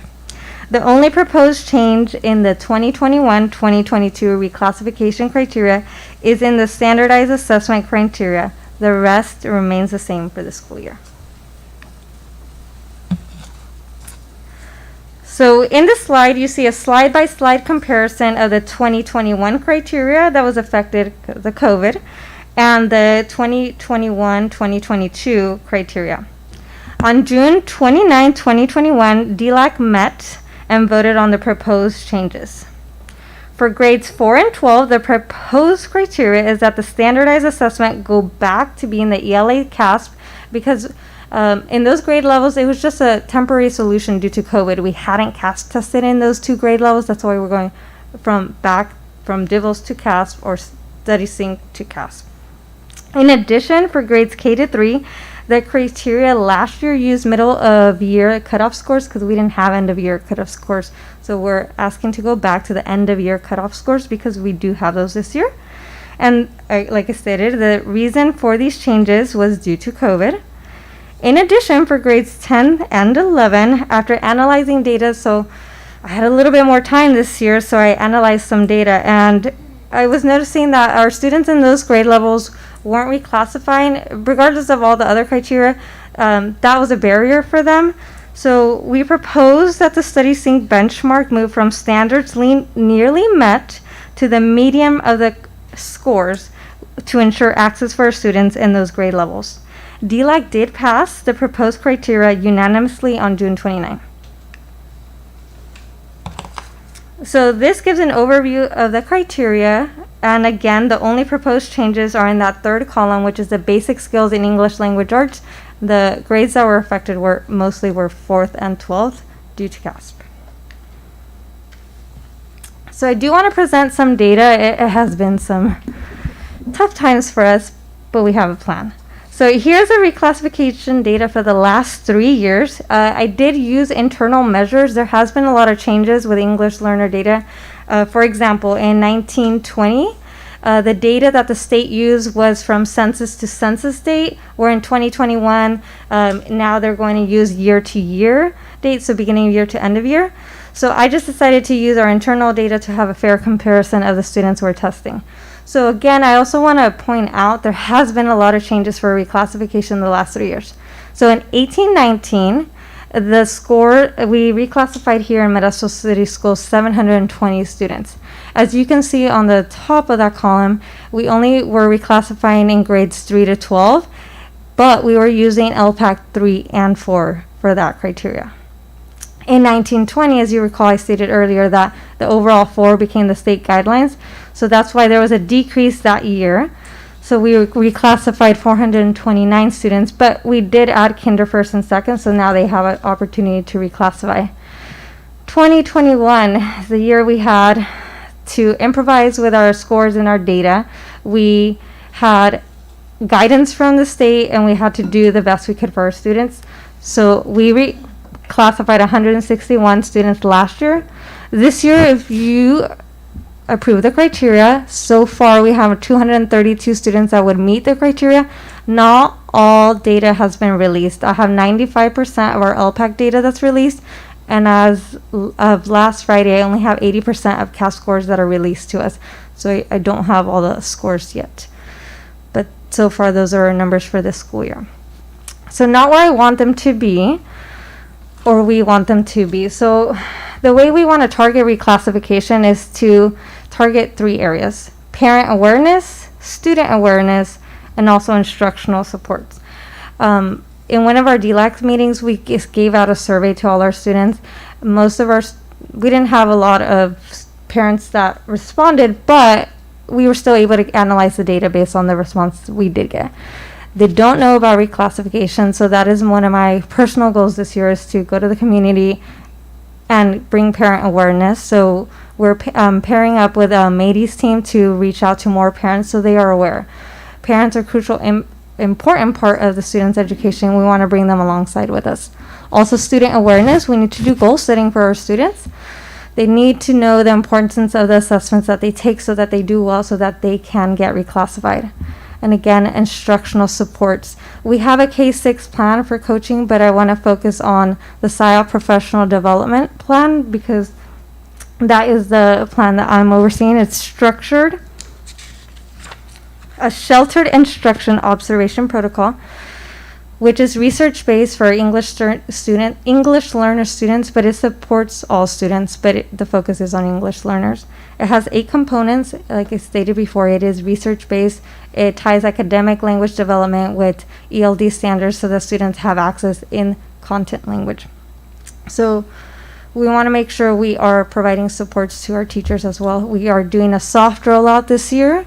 It's a 3-year plan. We have some ELD teachers on board, but our goal is to target our integrated ELD teachers, focusing on social science and science, because that's where a lot of the questions for LPAC are coming from.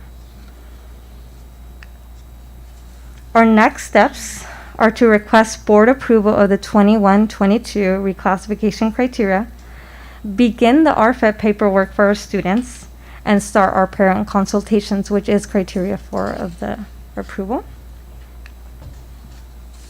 So I know you have questions, but I'm here to request board approval of the reclassification criteria for the 21-22 school year, but I'll take your questions before then. You're welcome. Ms. Chambers, did we receive any cards from the public on this topic? No, there are none. Thank you. So now questions or comments from the board.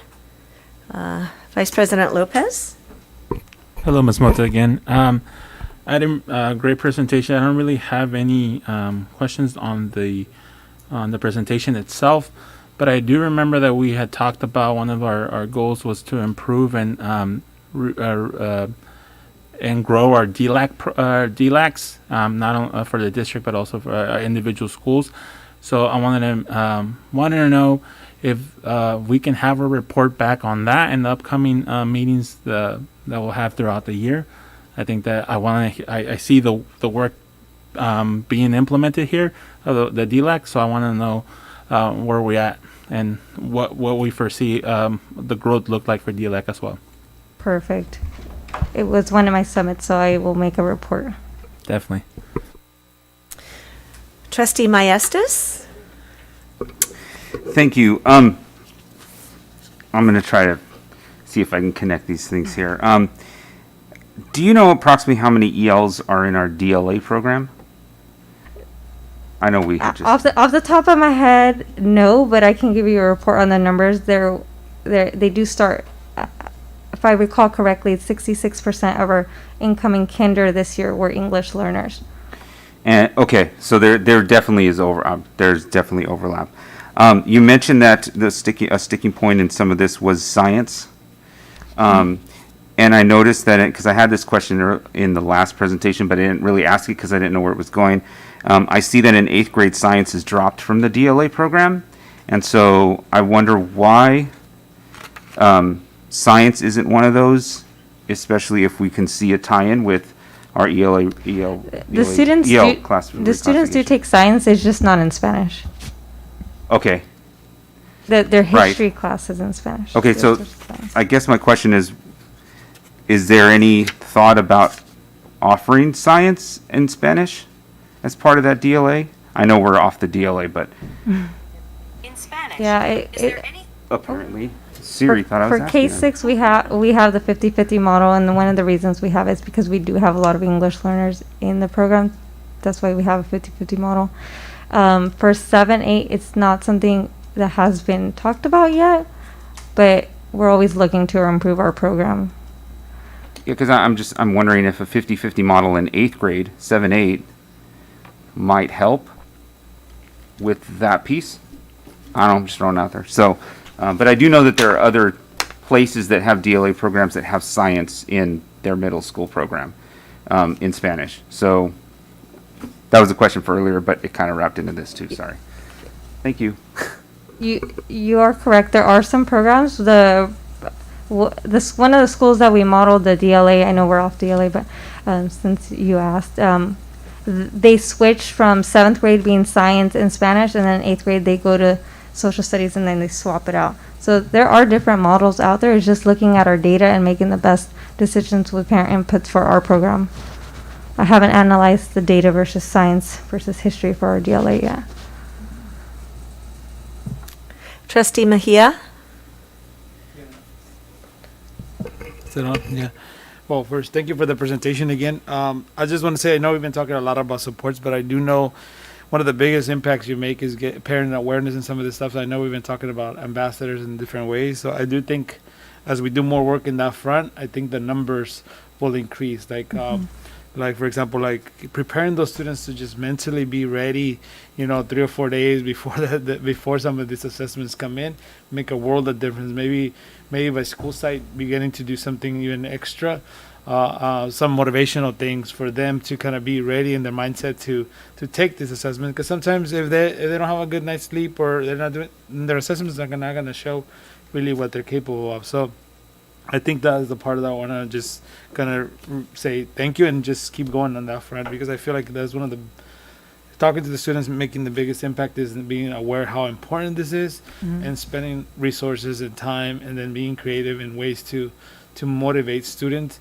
to take it very serious. Because sometimes it's overseen. I mean, we were all kids at one time, and we sometimes don't take some of these assessments serious, but having that awareness, I think, is going to make a big impact, and it might shift our numbers moving forward. So I just want to make that comment. Thank you. Trustee Marks? Thank you. Thank you for this report. It's always great to hear how our students are doing, and especially in being reclassified. So I'm just curious, so if this year, where 2 years ago, we'd have about almost 500 students, maybe 480 more students, that would be reclassified. Is that correct? In 1920, that is correct. We reclassified 429 students. The first obstacle that I always look at is how many students reach the overall 4. That's the first one. Then after that, how are their grades? Yes. And then everything else. But our goal is to get back to our numbers. Right. 2 years ago. I just wanted I just wanted to look at that, because I know that means that we need to do some extra work, because they're a year behind now. They would have been in another kind of setting this year, as many of our students. So, and it might set them behind more than 1 year, because they're still struggling with getting the language. So that's a hard lift. So the other question I have, do we have extra supports after they're reclassified? Because even though a student's reclassified, it doesn't mean just because we've rated you as English proficient doesn't mean that, oh, now you just passed this bar and now you can do all this perfectly. And so do we have some extra supports and encouragement and how to help them through? Because to me, if I didn't obviously have to learn another language, but I know to just do well in school. And so to add that into their learning experience, I just want to make sure that we're going to be supportive of them even after they've made this huge jump, gotten these awards, we've given them their little, award for passing, and getting through this. I just want to see them do well. So what kind of supports do we have for them? We do monitor our students for 4 years after they've been reclassified, so it usually starts at the district level. We see if they're being successful in their grades. That's one of the areas that we looked last year. We also looked at attendance, but our main focus is their grades. From there, we send a Excel sheet to the sites, and then from there, depending on the grade level, the counselors, the teachers, or the administrator add the extra supports, the layers of supports for those students that weren't being successful. So what did we do to make sure that they are on the track to be successful? There's a variety of different supports that the sites offered. Some were, I'm trying to recall, it's been a year. No, it's okay. So extra tutoring, if they did home visits at the higher grades, if at the elementary grades, if they stayed in the ACES after school program, targeted instruction if they were in MTS, all the different levels of support that they had. The teachers and the counselors try to add that on the list.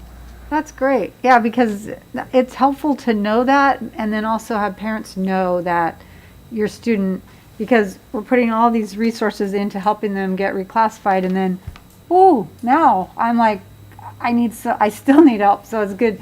I thought we were keeping track of them and testing them, but I just want to make sure that we have extra supports available to them and the parents are aware of that, because I know if their parents come alongside, it's really helpful. So thank you. Thank you. I'm going to piggyback on the parent involvement mentioned by both Trustee Marks and Trustee Mejia. I think it's huge to get the parents involved. That could make a big difference. Can you tell me some of the specific strategies we have to help bring those parents into the information loop on this? So I know last year I teamed up with Maydie's division since she does outreach for the whole district. So her and I teamed up to have a two-part series for our English learner parents to learn about why their students even an English learner in the first place. There's a lot of misconceptions of why they're an English learners. Then we went over the LPAC, and then we went over reclassification. One of the topics they also wanted was state seal of biliteracy, so we also gave them that. So in communication with her today, we decided to do a 4-part series since there was about 98 parents that attended the first session, I believe 99 that attended the second session. So we want to target that for our students and get them involved. So this year we plan on doing a 4-part series, English and Spanish. First one is why are they an English learner, what the reclassification criteria is. The second one would be what is the LPAC, what does it mean, how is it broken down, what are the different parts. The third one, we do want to target our parents of English learners that also have an IEP and go over the matrix and the different supports that they can advocate for their child during an IEP meeting, so they have accommodations for that assessment. And then the fourth one we were thinking about is actually showing them the exam. There are practice tests, so bringing out the laptop, walking them through the actual exam. That's awesome. Thank you so much. Seeing no more lights. Thank you. Oh, can I say one more thing? Oh, no. Yes, Trustee. I'm kidding. Trustee Mejia, go ahead. No, I just want to say, I had some people that went through it, and this time I remember just so people are clarified, they had to do it over the computer, right? Over the computer.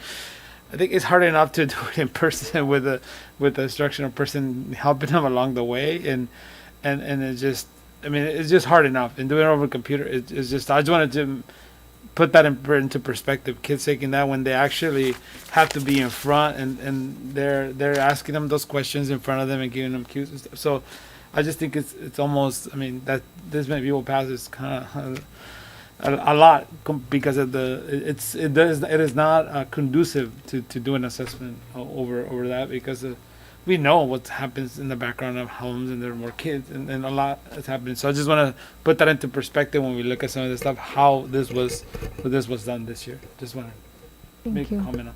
Thank you for an excellent presentation. I am now looking for a motion to approve the redesignated fluent English proficient criteria. Moved by Vice President Lopez and seconded by Trustee Irvin. All those in favor, raise your hand and say aye. Aye. Any opposed? Passes unanimously. Thank you so much. Thank you. And I just want to say thank you to the team. Dr. Nelson, everyone, they're all behind the work. They all did the great work. Mady, Dr. Perez, I know she's not here, but thank you. And thank you guys. Thank you. Moving on now to item B5, which is the report and ratification of the service agreement with the Center for Human Services. And this is Ms. Hinkle. Myself situated. All right. Good evening, Board of Trustees. Good evening, Board President Dr. West, Superintendent Dr. Noguchi, trustees, cabinet, and members of the public. My name is Danielle Hinkle, Senior Director, Student Support Services. The purpose of my presentation this evening is to highlight our long-standing relationship with the Center for Human Services and the social emotional support services that they provide. I will share data that supports the successes of the programs. I will also highlight some of the ways in which the center has continued to serve as collaborative partners in shifting their work to support students, families, and staff during the pandemic. I'll share some successes and challenges that came along with those shifts as well. I think we can all agree that there's incredible excitement as we gear up to bring students back to school. We heard that with that wonderful presentation from school leadership earlier this evening. But with that, we know that there's going to be a great need for additional social emotional support for our kids. I'll be sharing our plan to increase services for students this next year. And lastly, I will request a ratification and approval of the 3 services agreements with the different service providers for the Center for Human Services. Before I get into the details of this report, I'd like to welcome and acknowledge 2 extraordinary individuals from the Center for Human Services. We have with us this evening, to my left, David Collins, Youth Services Program Director, and Stephen Collins, Behavioral Health Manager. And in case you're wondering, yes, they are brothers and individuals that we've leaned heavily on this last year, every year really, but especially this last year. They continue to be collaborative community partners, helping us brainstorm solutions as well as the shifts in the delivery model in direct support to our students and families. They continue to take my calls, thank goodness, and respond to all of my late night emails, and so I just want to personally thank you for all of your support.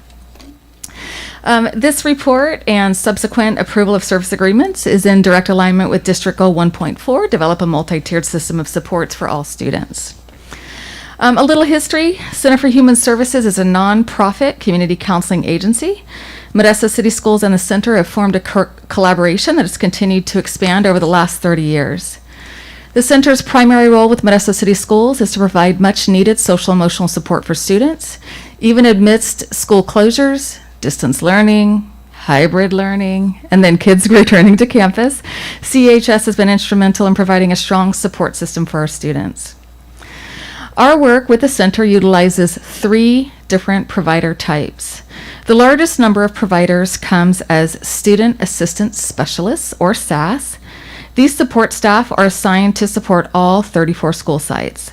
Their primary role is providing Tier 2 and Tier 3 supports to students with social and/or emotional needs.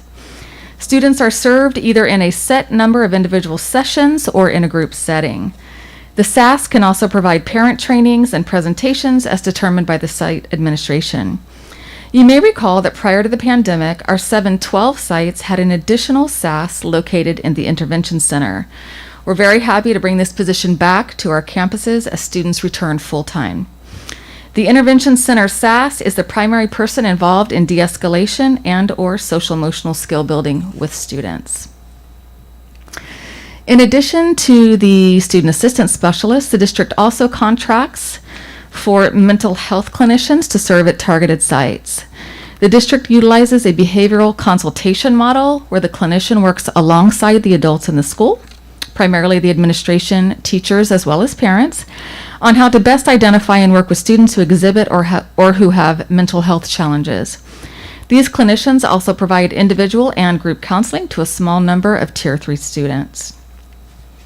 Beginning in the 2019-20 school year, the district expanded the contract with the center as part of the Learning Communities for School Success Program grant.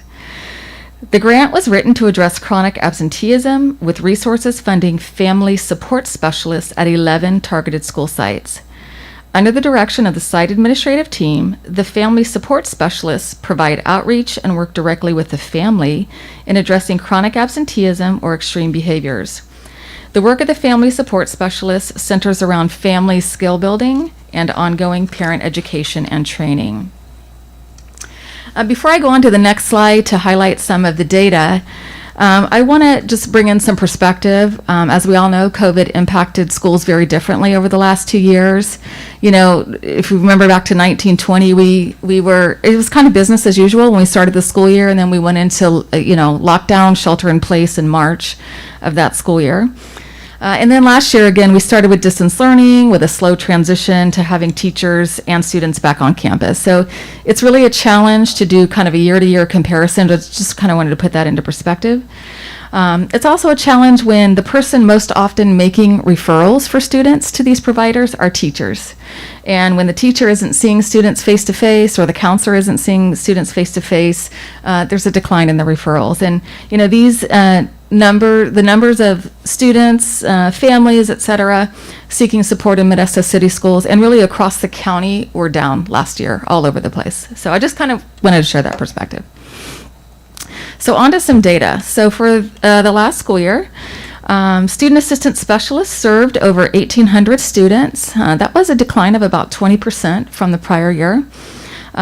With these students, they conducted approximately 9,600 individual sessions and an additional 531 group sessions. When students were in crisis, the SAS provider supported with 111 crisis intakes, as well as follow-up actions and referrals for higher levels of support when needed. And so I will say that even though that was about a 20% decline, I'm still really impressed with our ability to continue to provide support to many, many students and their families. Data for the behavior consultation clinicians showed 575 clinical support sessions, again down just over 20%. And those sessions were with individual students, their families, and in group sessions. The clinicians engaged in supporting staff and parents with over 400 consultations, with recommendations on how to best support students with behavioral challenges. Clinicians conducted more than 200 presentations that included both presentations in classrooms for students, in teacher-staff meetings, as well as parent meetings. And lastly, the behavior clinicians conducted 800 parent and teacher trainings. Again, some of our newest providers in the Modesto City Schools system of supports are the Family Support Specialist. They have continued to shift their support model during the pandemic, even with families who have been hesitant to send their children to school and invite personnel into their homes. Family Support Specialists served 217 families experiencing challenges in getting their students engaged in online learning or in attending school when school doors reopened. This data also reflects about a 25% reduction in the number of clients served from the prior year. Family support specialists logged over 2,000 family contacts and over 400 consultations to keep staff apprised of family challenges and updates with the living situations. Moving into this next year, we know the family support specialists will serve as instrumental supports in supporting our students and families who may be fearful to have their kids return back to school. Additional data to help gauge effectiveness of supports are satisfaction surveys. These are just a few of the staff survey elements that I just wanted to point out.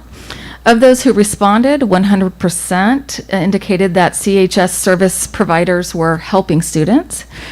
All had a belief that the provider was knowledgeable and knew how to support students and families with the various community resources. Staff see providers as part of the school community and that they have a positive influence at the school. And in just a few moments, not yet, I do have some principals here to provide just a little bit of a testimonial about some of the great work that they've done with the center. Some of the survey comments, again, this is from staff. The provider serves as a resource for the school, offering needed supports to students and parents. Providers give one-to-one help for students in a safe space, and they're easily accessible. Students improved academically after receiving support, and the provider is welcoming with students. Students always feel safe and seek support from the provider with their private issues. In thinking about all of the educational shifts during the pandemic, I couldn't be more proud to share the collaborative work between Modesto City Schools and the center. As the late, great Bruce Lee stated, and Associate Superintendent Godot often reminds us, be like water, okay? The center has been the water, morphing and changing form to provide what students and schools need. CHS providers have supported with the development of a number of informational videos and newsletters for families and staff, and most importantly, they provided an all-hands-on-deck mindset for their schools and their school administration. I had to throw that in, Mr. Godot. Be like water. In our collaborative work, we continually discuss challenges, and I'll share a few that we've experienced in the last year and a half with the pandemic. With online virtual meetings, et cetera, there's been some difficulty in maintaining confidentiality. Oftentimes students are, in their living rooms and there's other family members around. And so CHS staff were quick to be able to work with parents to secure a little bit more private location in the home. And in some cases, they even switched to telephone support instead of video support. Distance learning from home and pandemic fears presented challenges with in-person meeting access, and again, resolved via video or phone conferencing. We did run across some parents who had hesitations with the video and phone conferencing, having their student, in that type of format versus face-to-face. And again, this was remedied with site administration, reaching out to families to reassure them of the school's working relationship with the Center for Human Services, as well as encouraging their student to continue working with the provider. And the Center for Human Services staff also made adjustments to both session time and number of sessions to maintain good engagement during any online sessions. Sessions were often shortened and provided more frequently. Some of our greatest successes, obviously we're incredibly grateful for the seamless transition with services provided by the center during the pandemic. There have been no delays in service, and staff not only accommodated existing students, but they were also able to serve those on wait lists, as well as support with new referrals or new students who were referred. On many occasions, not only were students supported by the CHS providers, but the entire family. The family received supports in the teaching of strategies for improved communication. As you might imagine, when you have the children home all day long, communications can be strained and difficult, and so those providers were able to share some great strategies there. Also strategies for boundary setting within the home and parent education. Staff worked to provide short informational wellness videos for various school sites in Modesto City Schools. And even when I put in a call to the Collins brothers and I said, hey, we need something for our teachers, they were really struggling. The two of them not only created but delivered online wellness booster for our staff members. I've mentioned this several times, but the can-do and all-hands-on-deck mindset has truly supported the entire Modesto City Schools community. As mentioned earlier in this presentation, we know there's going to be a great need for increased social emotional support for students as they return. This need has been expressed not only by our teachers and administrators, but we've heard this loud and clear from students, our families, as well as the community at large. Modesto City Schools has earmarked funds for increased support from both AB 86 and ESSER, which are intended to support schools with the impacts of COVID-19 as well as school reopening. This slide outlines how we intend to increase support for our schools. We're going to be adding student assistant specialist days at all of our schools, putting elementary sites at a total of, most schools at 4 days, a few of our larger schools at 5 days of support. 712 sites will have SAS support, again, for 5 days. We're increasing the number of TK through 8 sites served by the family support specialist. The grant that we have supported 11 schools, and we're expanding that using those additional funds to serve 22 schools with a family support specialist, so we're doubling the number of schools. And we're more than doubling the total number of behavior clinician days at our two TK through 8 sites, which means that we'll have 2 days of clinician support at every elementary school and 3 days of support at the junior high level. In thinking about next steps, just as we have in the past years, we're working with Center for Human Services staff to engage in a needs analysis at each site. This is really where their staff members meet with the principal to kind of hear from the principal, what do you see as your biggest needs and how can we help you? That sort of thing. This meeting and needs analysis really helps to drive the work and maintain focus for students. Now more than ever, we need to ensure effective communication so that site administration fully understands the role of each provider type as well as the specific and unique services that they offer. We're looking to provide a training session for our site administrators and again invite the Collins brothers in to help share their expertise on how they can best utilize these services to meet the needs of as many students as possible.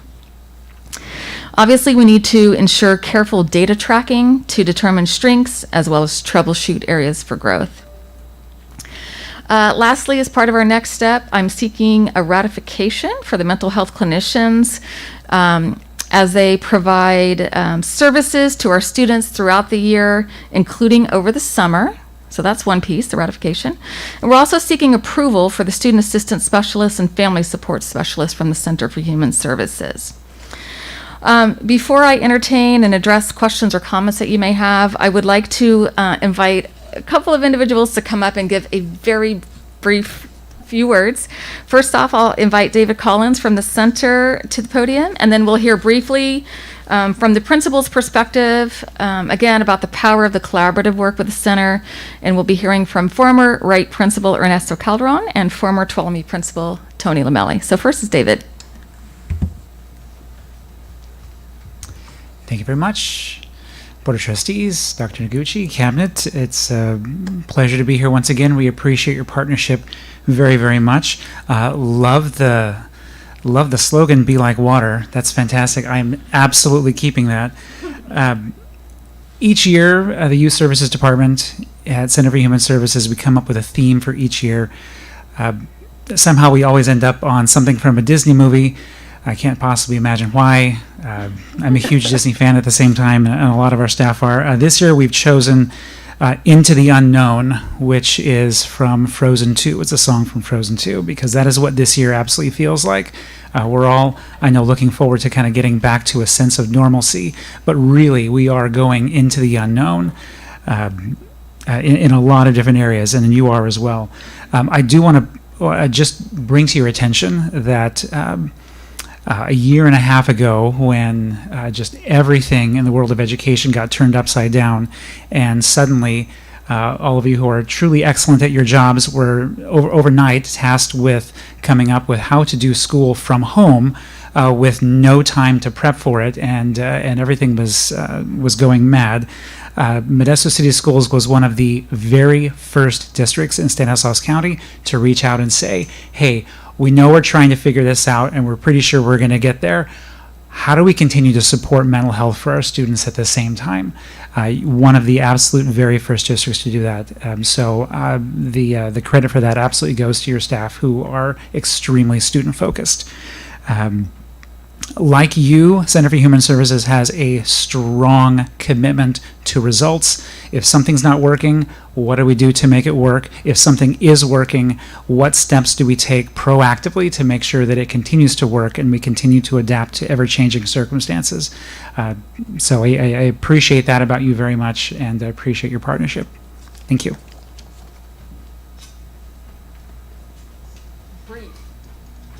Brief. Brief is a magic word. Hello, good evening, everybody. I kind of want to just talk a minute about the supports that were provided to Override Elementary in particular. Mrs. Hinkle is right on. We met every scholar's, attempted to meet every scholar's needs individually, but also by site. So what's happening is at Override is unique to what's happening at Tuolumne, what's happening at other school sites. So I kind of want to highlight some of the additional supports that were provided thanks to CHS and their flexibility. First, we had, they were key in the implementation of our staff wellness center. So they planned activities for our wellness center and built teacher and scholar wellness kits.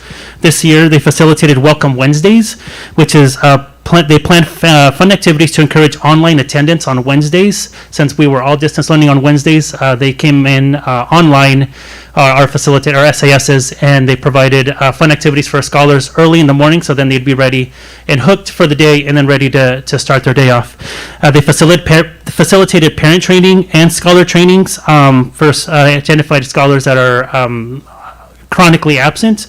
So they identified barriers with the parents and the scholars that prevented them from attending school and developed a plan to improve that attendance. They planned our scholar and staff wellness weeks that we developed this past year and planned daily wellness activities and planned dress-up days that made it fun for staff and scholars.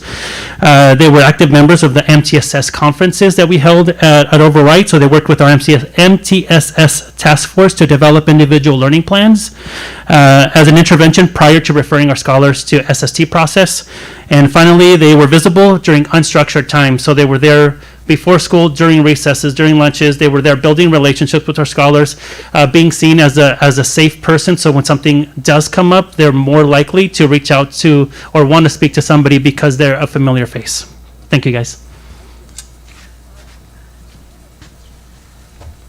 I think he covered everything, so I'm good to go here. So, good evening, Board President, West, Board of Regents, Dr. Noguchi, and Cabinet. Just to add a little bit, I work really close with Mr. Calderon. He actually shared a lot of those activities that he did with staff. For me personally, every year we start the year with knowing the student story. We always said we got to know our students, and that's how we always started. And when we hit this pandemic, we worked closely with our student assistance specialists and our mental health clinicians in creating a communication task force. And really, the goal was that we're going to know every kid's story in those first couple weeks so that we're able to provide the tiered support that they need. And they were an integral part of that. We did a lot of the same things thanks to Mr. Calderon and his team as far as what staff was doing, and he shared those ideas with us. But for us at our site, we had weekly care meetings in which we partnered with our student assistance specialists, our mental health clinicians, to make sure once we knew these students' stories that we had those weekly check-ins and those daily check-ins, and that it was all one team. So that was really our targeted piece. And I'll leave it at that, but it's been a great partnership. And having them on campus those 4 or 5 days makes a huge difference compared to 1 or 2, because it allows for those relationships to build and allows that follow through. So when you have a student assistant specialist there for 4 or 5 days, they're there. And they're that face that a lot of these kids count on, so they're able to support them. Thank you. All right. So at this time, I'm happy to answer any questions that you may have. Thank you. Exciting presentation. Mr. Collins, I'm a little surprised that it wasn't Let It Go theme this year, but perhaps that's next year. Ms. Chambers, do we have any cards for public who wishes to speak on this item? No. So we will go into questions or comments from the board. All right, I'm going to jump in then because I'm so excited because this is my area. So I have a couple of things. You had mentioned, Ms. Hinkle, that some of the numbers dropped this year due to COVID with people seeking out help. I know I read a lot of the student comments, and just because they weren't seeking help doesn't mean the needs aren't there. So we know that the student needs are still there, even though they're not actively reaching out. I know that's part of what we have to do, is the adults need to reach out to the kids because they might not be comfortable reaching out to us. So that was just one comment. The K-6 schools are so important to have services. They need adults that will listen to them. So you said we have student assistant specialists at every site 4 to 5 days a week. So my question is, I know in the past there have been like maybe a student assistant specialist will be at one site for a day or two, then move to another site for a day or two. But it sounds like what you were talking about, Tony, was the consistency? Do we have student assistant specialists that are there, that's their site, as opposed to moving around? Because we do have some sites that have only 4 days a week, there will be some movement, but I know that that is probably the biggest Tetris puzzle right now, maybe with Mr. Collins, is trying to figure out, okay, how are we going to stagger these individuals, these providers, to be able to provide that consistency. But I completely agree with what both you and Tony said, that it's wonderful to have that same person there as much as possible. Because the kids will relate and recognize those faces that they see all the time instead of a new person every day. Absolutely. So, just a thought. One of the other things I wanted to talk about is I've been hearing that there will be training for our teachers on how to recognize, with the kids coming back to school, there's a lot of social and emotional needs for our students. And so I heard that we will be training our teachers to recognize those needs within the classroom. We're going to be training our teachers to be looking for those needs and how to address those and how to refer. Will Center for Human Services be instrumental in providing that training to our teachers? Do you know? I apologize, I missed the last part of your question. Will teachers be learning how to... Will Center for Human Services personnel be instrumental in training our teachers to recognize the needs of our students when they come back into the classroom? So I think what you're referring to is, as part of another grant, we have the opportunity to provide youth mental health first aid training to all of our staff members, not just teachers, but it could be classified employees, administrators, et cetera. And as a matter of fact, we rolled that out beginning this summer and are having small cohorts of people coming in. So that is the training where teachers will receive some of that guidance and support. But with that, at a site, teachers are always made aware of the referral process to refer a student to one of the different provider types.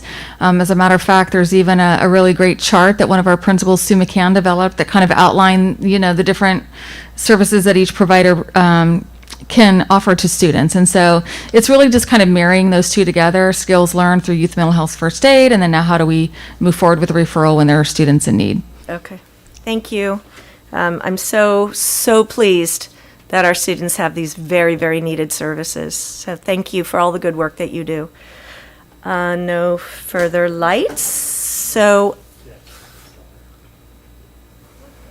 Trustee Irvin. Microphone. Microphone check. Okay.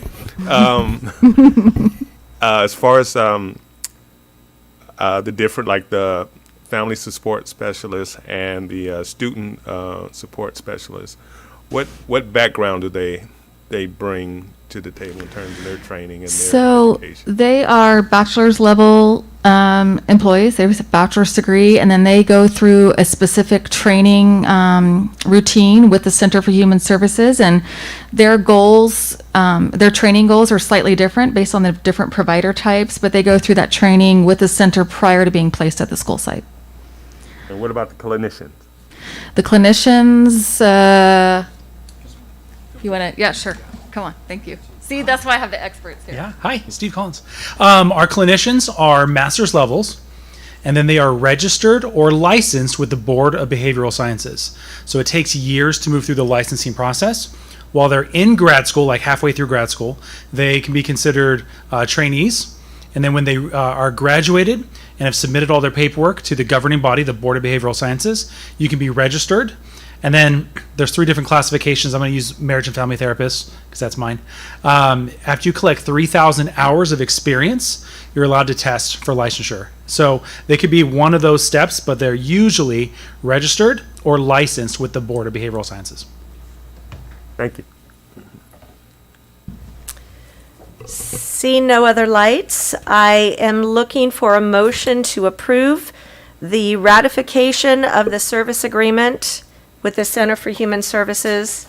Did I say that wrong? Ratification and approval of the services agreements with the Center for Human Services. I move approval. Approval, moved by Trustee Marks and seconded by Trustee Mejia. All in favor, raise your hand and say aye. Aye. Any opposed? Seeing none, Passes unanimously. Thank you. Thank you. Thank you so much. Moving on, this will be Mr. Henderson, item B6. This is the approval of the declaration of need for fully qualified educators for the 2021-2022 school year. All right, thank you. Good evening, Board President West and trustees. So item B6 seeks approval from the board for this declaration of need for the 2021 to 22 year. It's an annual declaration that we have to submit to the Commission for Teacher Credentialing, and essentially is our proof to the Commission that there's a need to hire a teacher who does not hold a certain credential. In most cases, I would say who does not yet hold a certain credential, because we put in place either it allows us to apply to the county for a limited assignment while someone is pursuing coursework or certain steps to obtain a certain credential. Could be a student, a short-term staff permit or a provisional intern permit, or in cases such as a teacher from out of state who we hire, for whom CLAD or an EL authorization is not a requirement in their state, but it is in California. So it's a temporary sort of bridge while they take the coursework necessary to obtain that authorization. Various different scenarios that this allows us. But essentially with this approval, puts in file with the Commission and allows us to file those various types of permits or emergency authorizations with the county office. So we seek and appreciate approval of the board. Thank you. Ms. Chambers, were there any cards from the public on this topic? No, there are none. Thank you. Any questions or comments from the board on this item? See none. I am looking for a motion to approve the declaration of need for fully qualified educators for the 2021-2022 school year. I move.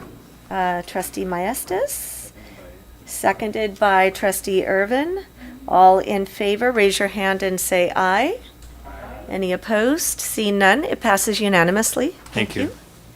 And we are down to items to be placed on future Board of Education agendas. Seeing no lights, I am now looking for a motion to close the meeting. Moved by Trustee Marks, seconded by Vice President Lopez. All in favor, raise your hand and say aye.